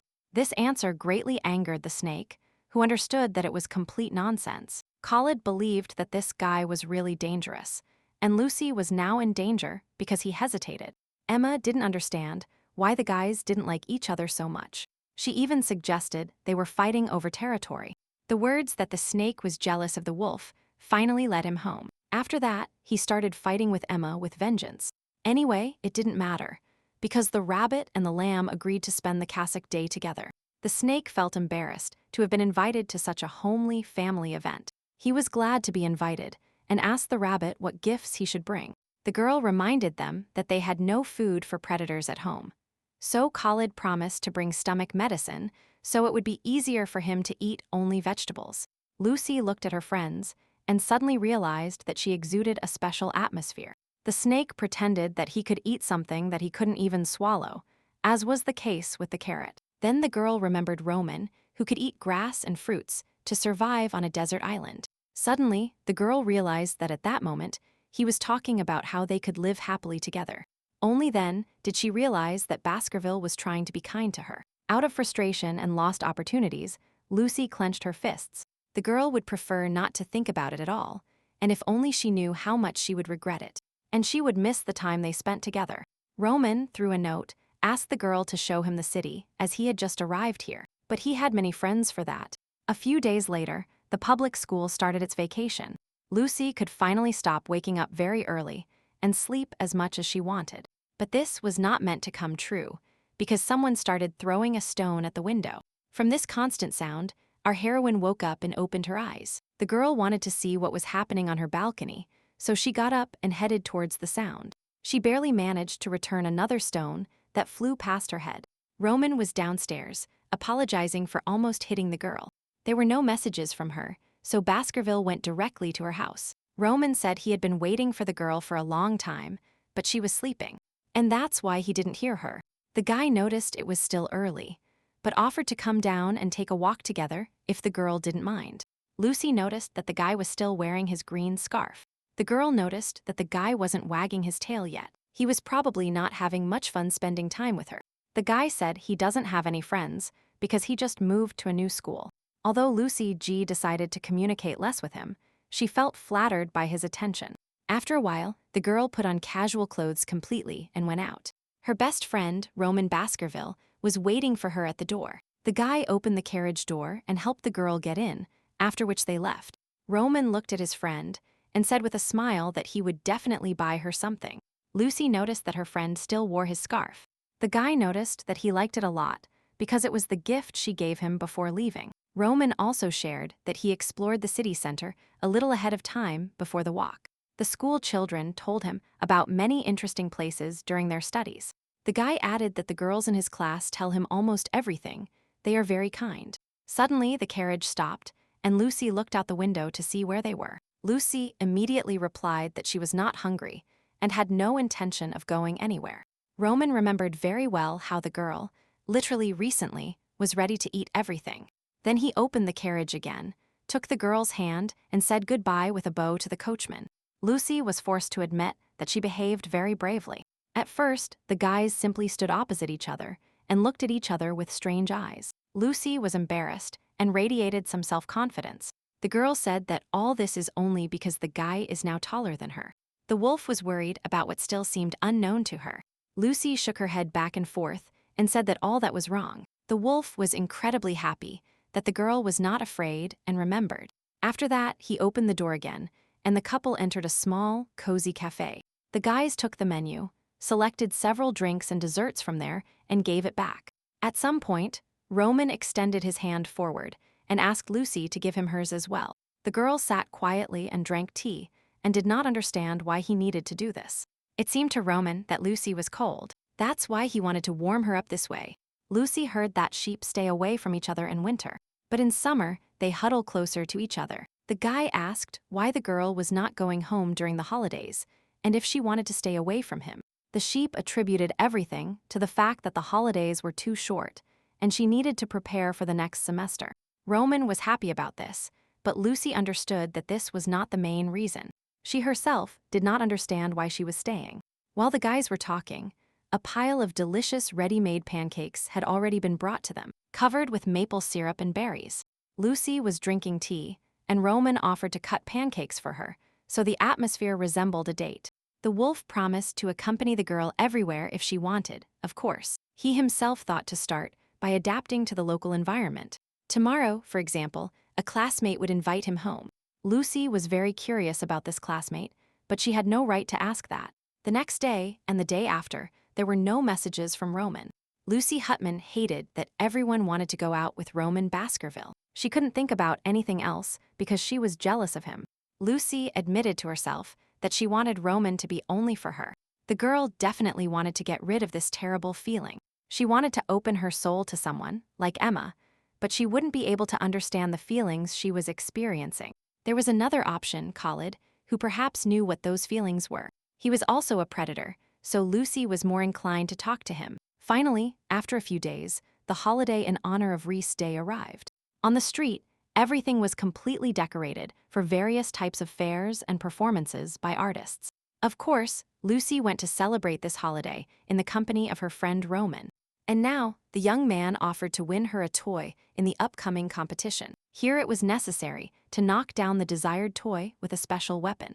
Roman was quite accurate, so he knocked down 2 toys with the first shot. Lucy was pleasantly impressed to see that her friend turned out to be quite an athletic guy. They decided to take a wolf toy as a prize, and Roman immediately gave it to Lucy. The girl was a little embarrassed. She thought she should have gone with Emma.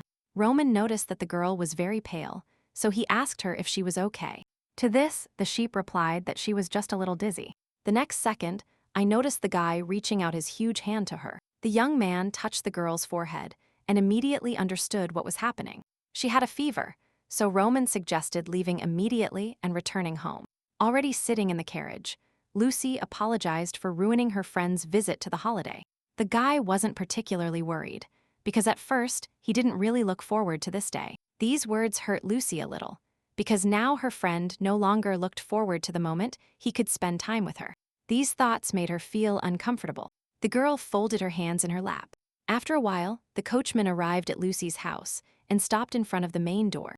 Roman accompanied his friend and asked her to let him know if she suddenly got worse. Saying goodbye, he carefully placed his hand on her head and checked her temperature again. After this walk, Lucy finally decided that it would be better for her to stay away from Roman. At home, she placed the toy he had given her in the most prominent place, in the center of the closet. And then the girl threw herself onto the bed and buried her face in the sheet. Jealousy itself was very boring, but Lucy was getting more and more bored. When she is next to Roman, warm thoughts flood her, because Roman has done nothing wrong. And this meant that she herself did something wrong by running away from her feelings once. Suddenly, someone knocked on the door. Someone wanted to come in. The girl tried to stop crying and went to open the door for her visitor. Lucy absolutely did not expect her companion Khalid to be standing on the threshold of her house. The guy apologized for the late visit and asked the girl for help, which she could not refuse him. Initially, the friend went to visit Emma, but then slipped away. Emma was supposed to visit Lucy soon too. The snake looked the sheep in the eyes and said that he had confessed his feelings to Emma. Lucy was very surprised by this fact, because she did not count on such a turn of events at all. Khalid was very upset because he had done this and was now worried. Now the only thing he asked of Lucy was to tell him that he was a good person in every way. It was not difficult, so Lucy immediately said, syllable by syllable, that Khalid is a good person. He was very happy to hear this, but the guy asked to tell it not to him, but to Emma. The rabbit himself knew it very well, but the guy hoped the sheep would help them connect. Honestly, he admitted that he wanted to go out with the rabbit because he liked her a lot. Lucy asked her friend to calm down and told him that she understood his feelings. The guy admitted that he liked the girl literally at first sight, but she turned out not to be very smart in love adventures. And he especially liked her cute and soft white ears, which he dreams of touching. At first, he had no idea that he would fall head over heels in love with a girl, but it happened. In any case, he is a very good person, so he promised to be very affectionate towards the rabbit. However, the girl was very cowardly, so she needed the help of their mutual friend. Lucy felt flattered that for someone, she had become someone they could trust. In return for help, the snake promised to do whatever the girl wanted. The guy added that she could ask him for anything, even consider him her slave. After this, Lucy finally agreed and asked how she could help her friend. Together, they devised a plan of action and were only concerned that it might turn out counterproductive. As the snake predicted, after a while Emma also visited Lucy. A friend asked the girl why she came to her in the middle of the night. It was clear to her that something had scared her a lot and made her move. The rabbit didn't know what to do, because Khalid had suddenly made a confession to her. Lucy pretended not to understand what they were talking about. She just sat and listened carefully to the story. Emma talked about how they simply sat and played several games. The guy suddenly offered to go for a walk, even though a cold is his main illness. He himself was shivering from the cold, but still tried to take care of the girl and even covered her with his coat. Why suddenly did he say he wanted to go out with her? Which seemed like complete nonsense. Lucy laughed and said that even she could see how unevenly the guy was breathing towards the rabbit. Emma was worried that he was a snake.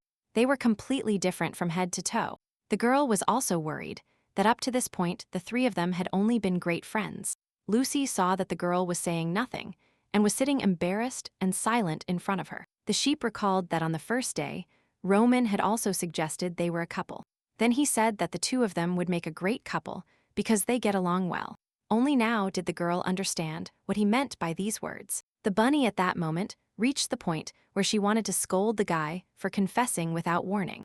Although Lucy knew very well that the guy had repeatedly given hints to the rabbit, she simply didn't notice them. And she also didn't understand how one could fall in love at first sight, without even knowing what kind of person they were. Khalid said that he liked the rabbit for no reason, but she believed that he was falling in love with the fantasies she created. Lucy believed that whether it was ears, horns, or a tail, people could fall in love even with such a little thing. Someone could love her for her beautiful and soft horns on her head, which distinguished her from the rest, just as Roman's tail was special to her, because it always reacted happily to her. Emma's rabbit ears had the same meaning for the snake, so Lucy was interested in what the girl answered him. After all, they got along well all this time. Didn't she really develop some feeling for him? Emma didn't quite understand what she was talking about, but decided to listen. Lucy assumed that the girl was afraid that their friendship would suffer due to the situation. Sometimes it was a little strange, but the girl has a very cute face. The sheep kept thinking about the rabbit and the snake and reflected on their common future. However, suddenly Roman and their future together appeared in her fantasies. The girl shook her head back and forth to quickly drive away these visions. Meanwhile, Emma said that it wasn't that she didn't like Khalid. The point was that she had never thought of him that way. Emma asked Lucy the same question, but the girl had never thought of the guy that way. That's why the rabbit was so afraid to decide anything, because she simply never thought about it. She didn't understand how an idiot like her could please a cheerful and intelligent snake. To be completely honest, sometimes he even seemed a little cute to her, but they were just friends. Although she knew that the guy was a little more sensitive to her than to other people, Lucy realized that now Emma, just like her in the past, is torn between friendship and love. The rabbit thought that she behaved this way simply because they were good friends. But it turned out it wasn't like that. And yet, she was the last one who wanted to believe it was about their friendship. Both girls at this stage of their lives were still learning the difference between friendship and love. Emma didn't know what to do if she suddenly felt uncomfortable communicating with the guy. She wanted the three of them to remain friends. Lucy calmed the girl down and told her that everything would be fine for them. Emma hoped the girl was right, and at the same time asked if she herself had found herself in such a situation. The question was extremely important, so the girl almost revealed her secret, but she still restrained herself in time and said that she had never been in such a situation. Emma was also worried that if they started dating, it was unknown how long it would last. The girl dreamed of going back in time so that the incident that happened today would simply disappear. Lucy realized that if the rabbit didn't respond to the guy, then their relationship would only become more awkward. Emma thought about stopping communication with the guy altogether and being friends only with the two of them. So, Lucy asked the rabbit to close her eyes and imagine holding Khalid's hand. Emma didn't even understand how she could get goosebumps from some kind of fantasy. Then, the girl advised her friend to imagine that they were kissing, but neither of them had that experience. In this case, Lucy advised imagining that snakes were kissing some other girl. Emma noticed that she didn't really like this, but she probably wouldn't care much. In this case, Lucy resorted to an extreme measure and asked to imagine herself in the girl's place. It was extremely difficult, but Emma tried to imagine Khalid kissing Lucy. There was silence in the room for several minutes as the girls imagined this situation. Finally, Emma admitted that although she loved Lucy, she didn't like this situation. This meant that the girl felt something for him, so the sheep advised the guys to try to meet up. Bunny Emma will probably be sad if she rejects her boyfriend, and Khalid starts dating someone else. By the time the girl realizes how sad she is about the loss, it will be too late. Lucy regretted that no one had told her those words when she herself had experienced something similar. Maybe everything would have been different now if she had listened to Roman until the end that day. Emma was worried that the trio would break up because of her, but Lucy promised that everything would be fine. She advised the girl to start by going on a few dates with a guy. After all, she had no intention of spending her whole life alone and not meeting anyone. Lucy had never had a romantic relationship, so she didn't know if things would change between them. But she wanted everyone to have a friend who could help them accept the situation. Lucy walked Emma to the exit and promised that next time she would definitely listen to her too. The girls said goodbye and the rabbit went to her house, and the sheep returned to hers. The girl entered her small room and headed straight for her favorite bed. There she fell face down on the pillow and began to think about what she had missed in life. Just as she advised the rabbit to do this, the sheep herself closed her eyes, and she imagined kissing Roman. This image made her feel very happy and sad at the same time. Tears sprang from her eyes. A few days later, Khalid arrived at the heroine's house and asked if she needed help. He was very happy and grateful to the girl for helping him reunite with his beloved. He really liked calling Emma his lover, so he repeated it over and over. The guy even apologized for being too cheerful and laughing too much. In any case, he just wanted his girlfriend to find out first, and he also promised to keep his word. Lucy remembered that he promised to do whatever she wanted if the girl helped him. He said it yesterday because the sheep is his friend, and at the same time, a friend of the one he loves. Lucy helped him in matters of the heart, so she can ask him for any favor whenever she wants. The girl promised to definitely think about it, but for now, the guys decided to go their separate ways. The sheep was very happy to be able to help her friends form couples. However, after her friend left, the girl realized that although she was surrounded by her loved ones, she still felt lonely. Although, perhaps it was more a feeling of loneliness than solitude. Lucy still didn't feel very well, so she decided not to go out to rest until the end of the holidays. The girl lay down on the bed and decided to take a quiet nap so she could recover quickly. In any case, even if she needs someone now, she still cannot replace him with another person.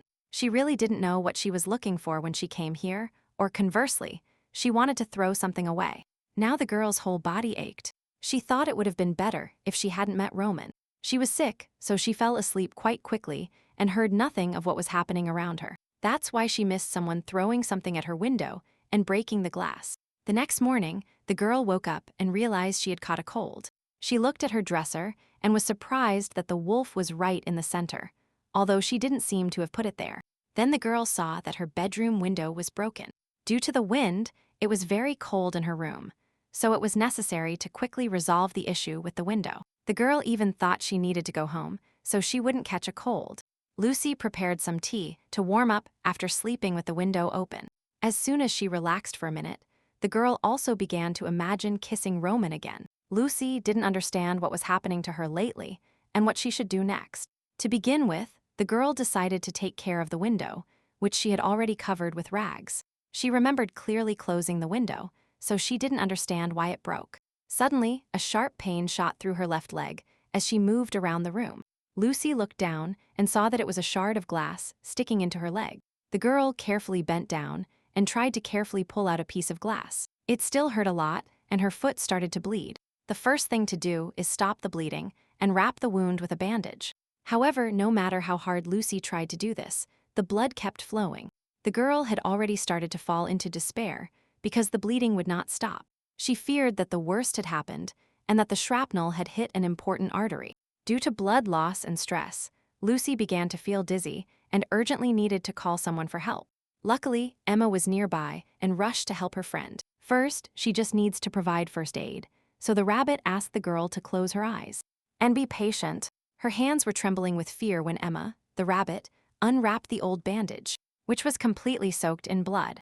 After this, the girl washed the wound with clean water and removed small fragments. It was very painful, but Lucy held firm and endured it all.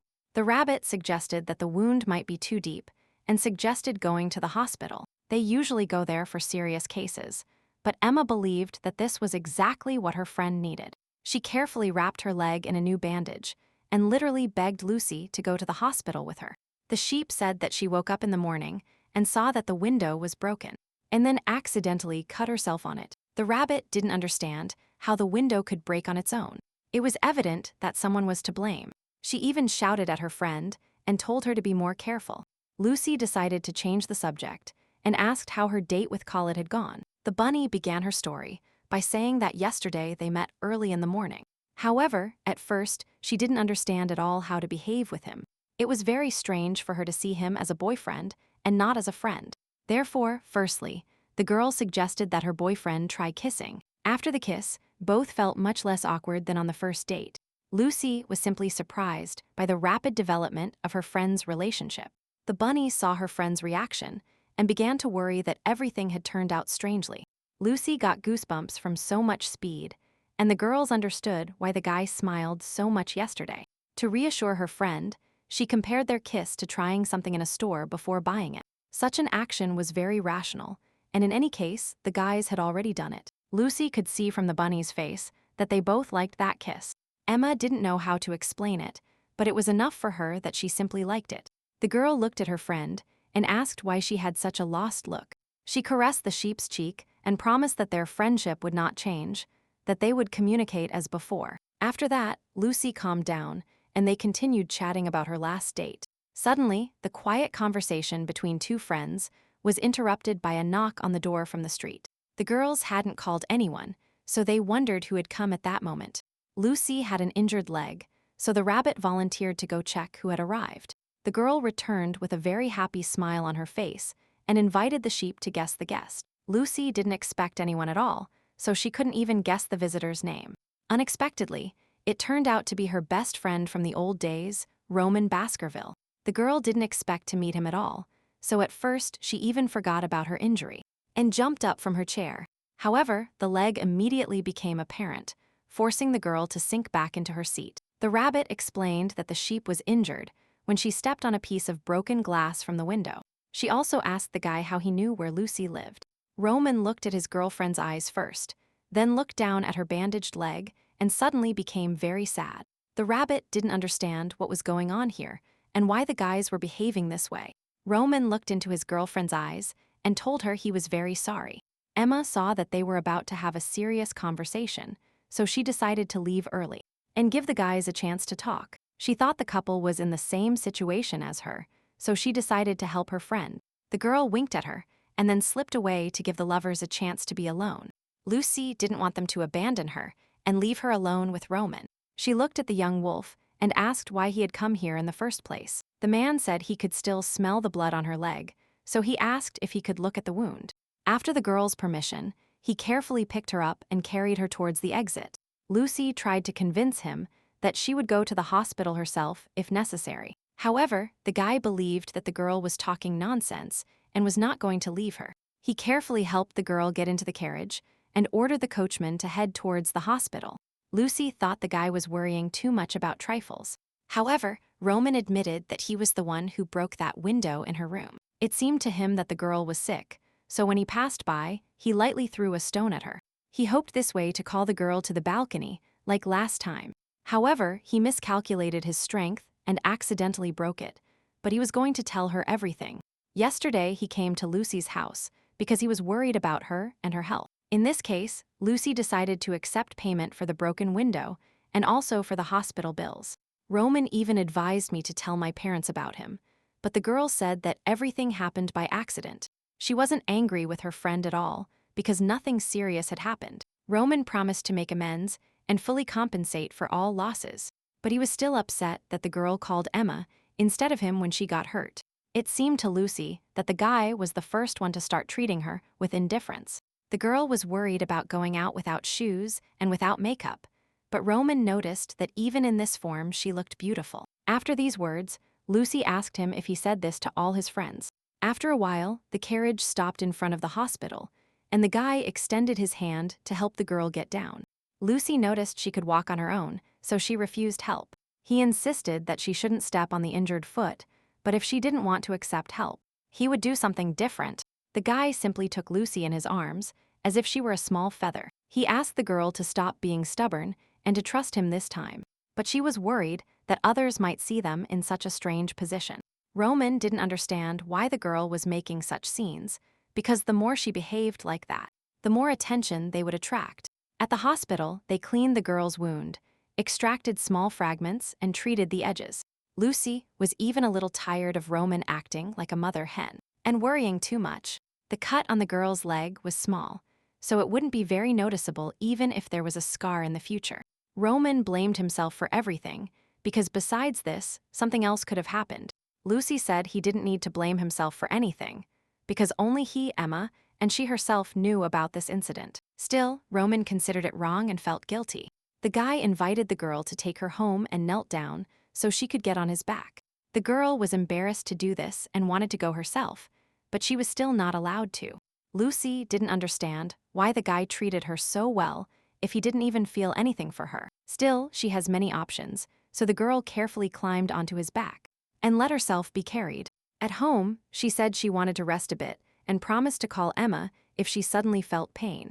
Regarding the broken glass, they decided that Lucy would replace it first and then pay the bill. It wasn't a big deal, so Lucy thanked Roman for his help today. The guy was worried, because if it weren't for him, nothing would have happened. Anyone would have done the same in his place. Lucy didn't want to take his words too seriously, so she just agreed with him. The girl wished the guy to take care of himself and turned to go home. She thanked the guy, even though he was the culprit of her incident. After that, the guys said goodbye, and Lucy entered the building and closed the door behind her. The sheep believed that Roman shouldn't think that everything was her fault. She sat on the bed and realized that those were the worst holidays of her life. Lucy received a letter from home in which her family asked about her life at the new school. The girl told the family that everything was fine with her and that the holidays were very short. That's why she didn't come in winter, but promised to come in summer. Quite some time has passed, so the girl's wound is healing slowly. Next, the girl decided to read a letter from her friend Roman. The guy wished her a happy new year and asked how her leg was. The new year didn't mean anything special to the girl, and 2 weeks of winter vacation passed. Roman returned a little before the start of classes and immediately went to see his friend to check on her health. Lucy reported that almost everything has healed, and now it doesn't even hurt to walk. Roman seemed very upset and could not forgive himself for such an offense. From time to time, he looked at his girlfriend's legs and tried to find some differences in them. Roman took Lucy's hand and told her that he would take her home in the evening. If she is late, the carriage will be waiting for her there anyway. He promised to do this until her leg was completely healed. That's why Lucy and Roman went to and from school together in a carriage every day. The girl sat opposite her friend and felt a little awkward. She decided that they needed to talk about something, so she talked about Emma's relationship. In college, the wolf was very surprised by this, although initially he assumed that something was going on between them. The guy liked Emma from the beginning of school, and Lucy became friends with them a little later. This news made Roman think about something, although he reacted positively. Everyone at school was already discussing the fact that Lucy comes every day in Baskerville's carriage. However, the guys themselves preferred to pretend that nothing strange was happening. They entered the school together, then said goodbye and went to their classes. There was a particularly pleasant atmosphere in Lucy's class due to the couple in love. Khalid doesn't care about the opinions of others because they are officially dating now. But Emma felt a little uncomfortable because of the extra attention. And even when they were fighting, the guys still seemed to value each other highly. Lucy looked at her friends and couldn't believe they could behave like children. The guys were very happy to see their friend after the long holidays. Khalid was still worried about Roman and was concerned that Lucy was traveling in the carriage with him. He didn't see them leave together, but his smell was clearly imprinted on all her clothes. Emma asked for help calming the snake so that it would behave a little more restrained. The girl reported that her leg had almost healed, but it still hurt a little. Khalid just found out that the girl was injured when she stepped on a piece of glass at her house. Emma hoped her friend's injury would heal by the start of the winter ceremony. The girl also thought that she needed to somehow punish Roman for his negligence and for causing harm. The guys didn't have time to discuss this because the teacher entered the classroom and announced the beginning of the lesson. Lucy thought about using her injury as an excuse, but she wasn't sure Roman would want to dance with her, and not with someone else. Soon a school event began that amazed the sheep with its scale. The tables were literally overflowing with various desserts and all kinds of tea. At this school event, everyone could talk, eat sweets, dance, or play all night long. Lucy thought that if there was no awkwardness between her and Roman, then she could dance with him. Lately, this thought overshadowed all the girls' thoughts and distracted her from other matters. Sheep thought it would be wonderful to be able to dance with Roman. There were many opportunities for them to dance together at various events. For example, when Roman was her only friend or when he was in love with her. During all these moments, the guys could hold hands and dance freely among themselves. Even if it were possible to go back in time, Lucy was sure she would dare to dance with the guy. She believed she could fall in love with everyone because despite their different backgrounds, they liked each other. Emma looked at her friend and asked why she was folding origami pages.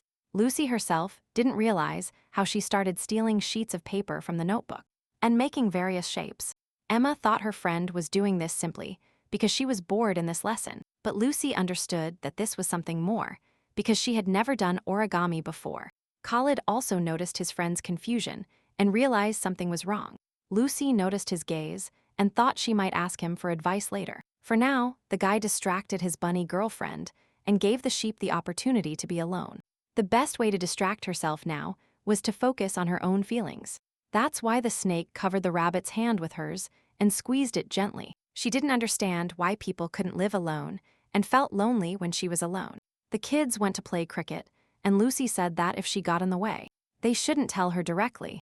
But Khalid noticed that they have separate time they spend alone, and the girl is trying to distance herself from them. In any case, he wanted to talk to her about a small detail. The snake accurately noticed that the girl's leg had already healed completely, but she kept pretending something hurt there. Lucy said she wanted to use this as an excuse to skip the winter ceremony and asked not to tell Emma about it. The guy didn't understand this behavior because anyone would agree to go to the event with her.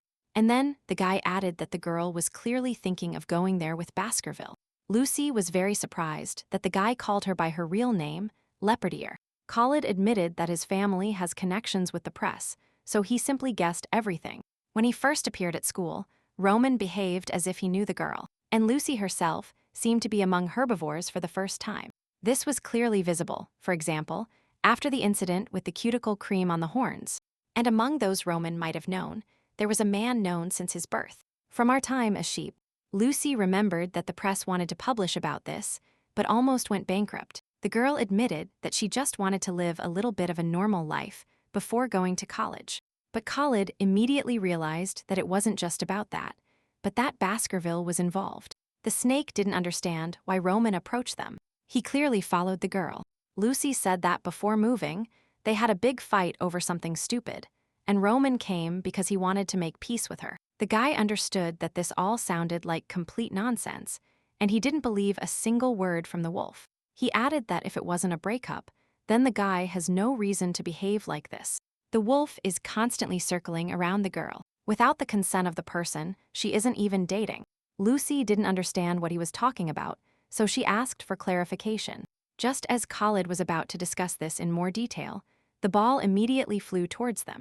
Thanks to his instinct, the young man noticed the approach of the object at the last moment. He managed to react and raised his hand, but the blow was still quite strong. The guy even swore and asked what kind of person had done it. The culprit of the incident immediately ran up to them, apologizing for his dishonesty.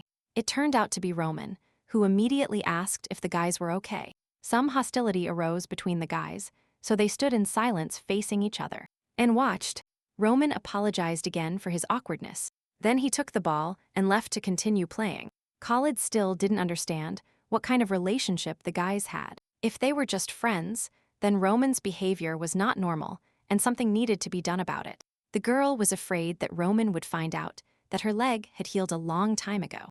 It was necessary to take urgent measures, so Lucy decided that tomorrow she would go to school alone. She decided to discuss this moment in the afternoon in the carriage.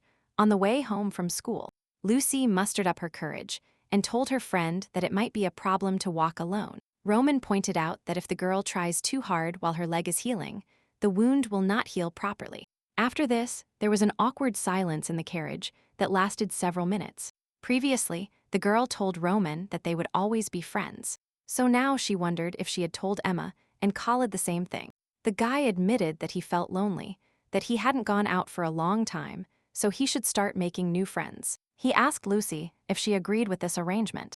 The girl only replied that the more friends, the better. At school, strangers kept asking the girl who she would go to the winter ceremony with. Lucy told everyone that due to her leg injury, she would have to miss it. Emma was very upset that her friend didn't go to the ceremony to have fun. She realized that the girl was deliberately spreading rumors that she would not attend the ceremony. The rabbit even assumed that her friend's leg had healed a long time ago, although the doctor said she had a muscle injury that would take a long time to heal and periodically make itself felt. The rabbit thought that by the end of the week, Roman might ask the girl to accompany him to the ceremony. However, after the last conversation, they did not communicate anymore. Roman, using his leg injury as an excuse, takes the girl home, but does not say a word. Lucy sincerely believed it would be better if they just fought, so at least they could make peace. Lucy entered the classroom and overheard the girls talking about Baskerville. Upon seeing her, they suddenly fell silent and decided to go talk elsewhere. The girl had long accepted this behavior from her classmates, so she didn't even pay attention to them. Lucy approached the rabbit and told him that she and Roman were just friends. She still didn't want to go, so as not to see him dancing with someone else, so she preferred to relax at home. Khalid observed the girl's behavior and didn't like it very much. The guy didn't even want to talk to his girlfriend lately, seeing her in that state. That evening, on the way home in the carriage, Roman asked if Lucy wanted to tell him something. But the girl only asked if the guy was tired of taking her home all the time. Roman clearly expected another question, so he just looked silently at his friend. After that, he simply turned to the window, and they didn't speak again that night. A few days later, the day of the ceremony arrived. The bunny convinced her friend to at least go for company, but Lucy admitted that she really doesn't like such events. And she asked her friends not to wait for her to convince them. And claiming leg pain, she went home. On the day of the ceremony, Roman took his girlfriend home in the evening after school. Still couldn't believe that the girl was really not going to the ceremony. But Lucy said that the guy knows very well that she doesn't like parties. In fact, she liked them after meeting Roman, but the girl decided not to tell him. For the first time in her life, she eagerly awaited a gala evening and hoped to receive an invitation. But instead, she wished him a good day. The next morning, after the winter ceremony was clear, it was that day that Lucy told Roman not to pick her up anymore. She explained that her leg had healed a long time ago, and it was no longer necessary to travel by carriage. Lucy admitted that her heart was broken, but she no longer wanted to feel jealous. She informed Roman about her leg and apologized for speaking so late. The guy wanted to take her one last time, but Lucy said she had some errands to run in the city. The girl admitted to herself that she liked Roman, so now she didn't want to give him any reason. She believed they had already wasted their time and now needed to maintain distance. Then, one day the guy will be able to crush her heart. Now she understood why he himself cut off communication for several months. Things weren't going well at school either. Lucy told her friends she was going on a diet. She said she wasn't feeling well and invited Emma to have lunch with her boyfriend. In fact, the girl decided to simply avoid the place where she might meet Roman. She planned to arrive and leave school early for a while. She hoped that after her feelings for Roman passed, they could be friends again. The girl hoped everything would soon return to normal. Meanwhile, she tried to walk more and spend time outdoors. Unfortunately, this diet and lifestyle clearly did not benefit the young woman. Khalid has noticed that Lucy has been avoiding Baskerville lately. Not only did he notice some signs of this, but his intuition told him so. Lucy said that she didn't see him often anyway, just that friends approach and walk away from time to time. To put it bluntly, the girl considered herself an uninteresting person. However, the guy perfectly understood that this was some kind of love dispute between them. He realized that if Lucy continued in the same spirit, Roman's heart would fall apart. The guy believed that after what Roman did at the winter ceremony, Lucy just needed to get him out of her life. The girl listened carefully to the guy and didn't understand what he was talking about.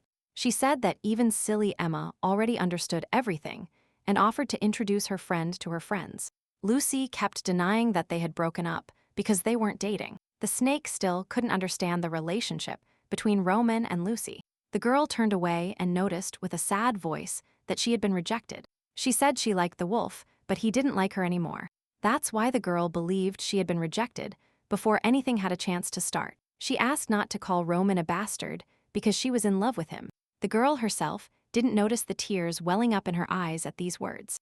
Lucy was sitting in class and suddenly started crying in front of everyone. Khalid also didn't understand why his friend suddenly started crying and tried to calm her down. Khalid helped his friend go outside and get some fresh air. The guy sat the girl on a bench and went to get her water. A couple of minutes later, the young snake returned with 2 cups full of cold water. The only thing Lucy asked was not to tell the rabbit about Emma. Khalid immediately knew that something had happened between the girl and Roman, so he thought of a love dispute. But it turned out that he didn't understand the whole situation at all, so he asked her to tell him. Khalid said he was really interested in knowing everything that happened between them. Lucy smiled and said that it was actually a very long and boring story. However, she still told everything from their first meeting last summer. Lucy told her friend what happened between her and Roman last year. The story turned out to be quite long and a bit overloaded, but the guy managed to understand it. After the girl finished her story, she sat in silence for several minutes. The snake believed that their relationship was very confusing and illogical. She couldn't believe that omissions between people could lead to such a state. The girl still didn't like that they insulted her beloved boyfriend. But Khalid noticed that this was not the most important thing in this story now. In any case, it wasn't easy for Lucy now because she was in love with Roman, because he didn't like her anymore, and she had developed feelings for him. That's why her heart ached and hurt so much. Khalid noticed that a wise saying always accompanied him throughout his life. He sincerely believed that if someone behaves like an idiot, then there must be a reason for it. But now the most important thing was that the girl wanted to move forward in life. And for that, she just needed to confess her feelings to Roman. The whole problem was that the guy never rejected her personally. The girl didn't want to do this, but Khalid insisted that she must check everything personally.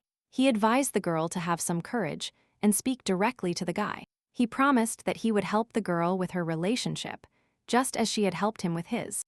I had to admit it, because honestly, you can only worry when you are really rejected. That's why he advised Lucy to invite Roman for a talk and tell him everything honestly. The girl did exactly that and agreed to talk with her friend in the evening.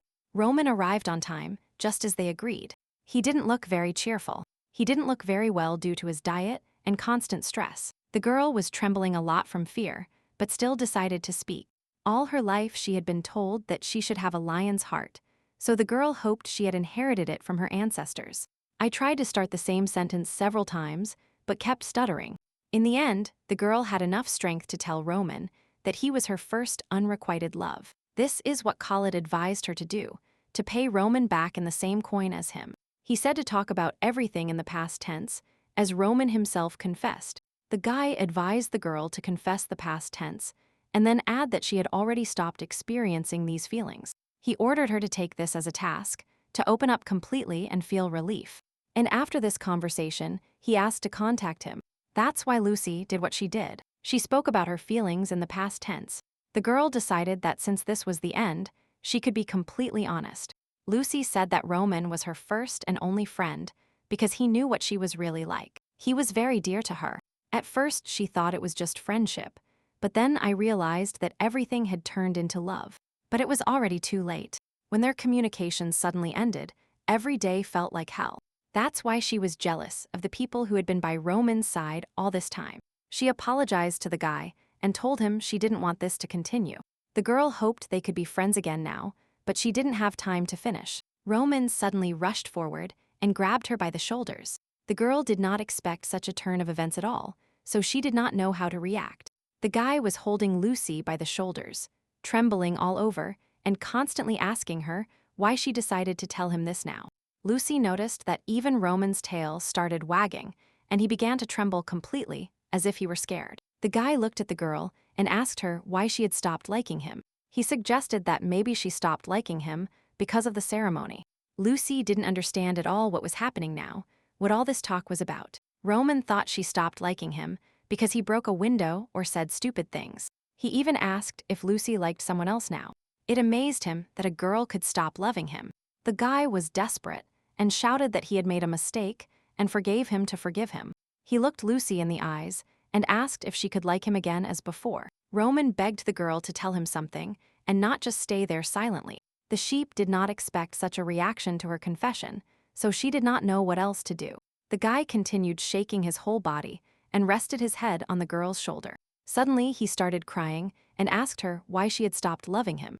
Lucy didn't understand why this guy suddenly started crying on her shoulder. The guy added that he had behaved unpleasantly in recent days, but he promised to explain everything. And that's why the guys first entered the house and decided to drink some water to calm down. Lucy even offered to hug the toy version of the wolf if it helped him. The guy took the plush toy and happily hugged it with his huge arms. Roman asked the girl when she started liking him and why she stopped doing so. To begin with, the girl asked him to stop crying so they could talk normally. Roman really tried to stop crying, but this hysteria was much stronger than him. He just squeezed the plush wolf and tried to stop the tears. The guy thought the girl liked him even less when he was in this state. Lucy decided not to torment the young man for long and said that she really liked him. Hearing these words, Roman abruptly stopped crying and turned to the girl. The girl also added that she still likes him, that she just wants to move on, and that it's not so easy to put feelings aside. The girl was glad she could clear up this misunderstanding between them. After which, she looked at her friend and asked if he liked her. Roman immediately started nodding his head and said that he had liked her from the very beginning. Lucy caressed the guy's cheek and saw that his tail started wagging back and forth again out of happiness. The girl asked the guy to stop crying and tell her everything from the beginning. Now she knew, for sure, that the friends liked each other. The wolf tried to calm down and squeezed the plush toy tighter in his hands. Now the guys had to decide what to do next with this information. The guy still seemed upset because he had to deceive the girl. Lucy turned away for a minute and thought, staring into space. Then the girl turned to the young man and asked if they were dating now. Roman immediately threw his toy away and now turned completely towards his girlfriend. The young man gently took her hand in his and squeezed it slightly. They had to make an even more serious confession than the one that had happened before. Roman looked directly into Lucy's eyes and said that he wanted to marry her. The desire to marry a girl did not arise completely spontaneously for him. At that moment, at Baskerville Castle, the older brothers received a letter from Roman. The boy asked why they ordered him to win a game that was so good to lose. Harold didn't immediately understand what was happening, so he had to explain it to his older brother. This meant that the guys were going to meet, which would be a good outcome for the family. Last year in May, when Roman and Lucy broke up, there was a scandal at home. Alexander ordered his younger brother to pull himself together and stop being hysterical. There was a gun lying on the floor that had obviously been fired recently. Alexander asked if the middle brother had really shot his younger brother. Harold hit Roman because he was planning to commit suicide. The boy lay on the floor and only said that his life no longer made sense. The middle brother said that the younger brother tried to commit suicide right in front of him. The elder looked at him and immediately realized that his heart had been broken. The middle one didn't understand what had happened so badly that he complained so much. Alexander noticed that Lucy would not understand his feelings if the boy died. This was clearly one of the worst scenarios. The elder was a great expert in love matters, so he suggested devising a plan. He ordered his younger brother to imagine how the girl would live her whole life without him. If he dies, Lucy will lose her only friend and feel guilty for the rest of her life. These words gave the younger brother some sense. He even stopped crying. The boy did not believe that there would be another person who would love the girl as much as he did. As soon as Roman imagined how Lucy would go to some scoundrel, like a hyena, he immediately became enraged. The older brother only added fuel to the fire and painted a worse picture for the young man. Roman could no longer listen to these stories and rolled on the floor, covering his ears. Even Harold thought that Alexander spoke words that were too cruel. The elder believed that they must put everything in its place so that the boy would not do the same thing again. Roman lay on the floor and only thought that there was no point in living if he did not accept his feelings. The middle and older brothers looked at the youngest and did not believe he was theirs.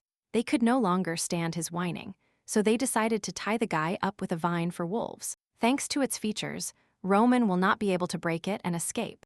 Then, the boys began to devise a new plan of action so that their brother would not go crazy. Alexander was confident that Lucy would reciprocate Roman's feelings.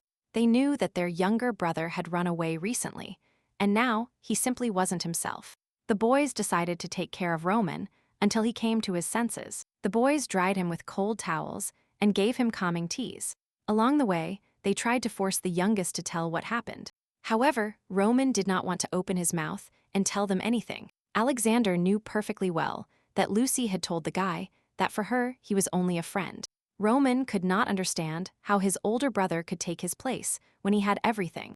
However, he understood what the youngest was thinking and said that he also did not get everything with a snap of his fingers. Alexander said that if Roman really wants to have Lucy, then he should not show other people that he likes her. In fact, this is explained by the fact that people do not like it when someone is too interested in them. According to his older brother, it was very similar to playing cards, so they could teach him how to win. In love and in a game of cards, the main thing was not to show what you want, because your opponent will not give you the right card if they know your plans. Lucy would hardly have accepted the feelings that the guy secretly cultivated in himself. She behaved this way because her feelings were unrequited. The girl was scared. Roman was not sure what happened at that moment. He just got angry and ran away. The guy was worried that he might ruin everything once and for all.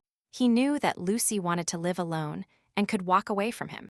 The guy thought that she wanted to get rid of him as much as he wanted to get rid of his surname. However, so far she has not told him anything like that personally.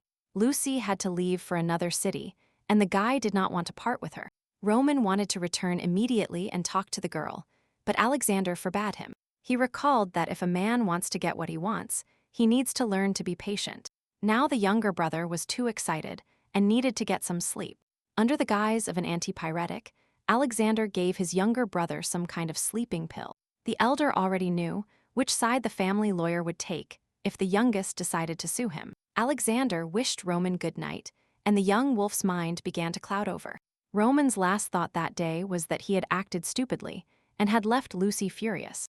Alexander himself experienced something similar and fought the impulse to lock his wife in a cage. He thought the family curse was pure nonsense until he encountered it himself. Alexander feared that the girl would run away if she knew his true thoughts. He didn't believe that Lucy, upon learning of these feelings, would decide to flee. The girl didn't seem like the type who could abandon a friend in trouble or walk away from him so easily. After waking up, Roman said that Lucy planned to move and go to another school. He didn't know the name of the school itself, but he knew it was located somewhere in the province far from the city. The guy didn't know why she was leaving, especially since it was a surprise to him. The girl said she wanted to find herself, but Roman didn't believe this couldn't be done in her hometown. Although the youngest told him everything he knew, the elder still had no intention of letting him go anywhere soon. Roman wanted to go back and apologize to the girl, but Alexander said he needed time. He promised he would be responsible if the guys drifted apart. The younger brother had only known this girl for a year, so his infatuation might have hurt him first. He promised to help Roman if he could wait a little while. However, a long time has passed since then, and the matter has not progressed. Alexander drank tea and reasoned that Lucy really liked Roman, but she didn't know it yet. He advised his brother to make the girl feel the pain of loss, because people only start valuing something when they lose it. It was very similar to the house, so, to begin with, the boy was not allowed to communicate with the girl while he was furious. It was necessary to make the girl lower her defenses and let herself be caught. Only then will the girl no longer dare to leave him after confessing. Roman didn't believe Lucy could love him that much. However, Alexander just smiled, because he was a master in love matters. And he understood it perfectly. The young man entered the room with a letter from Lucy. Roman immediately ran to his brother, hoping to read her message. However, if he wants to have a girl, he should put these thoughts aside. He should try harder if the guy wants to marry Lucy and live his whole life with her. Roman decided to follow his older brother's advice and obey him in everything. And the first stage was the total prohibition of any contact between them. That's why Roman personally threw the girl's letter into the fire and watched it burn to the ground, hoping this would lead him to victory. Yeah.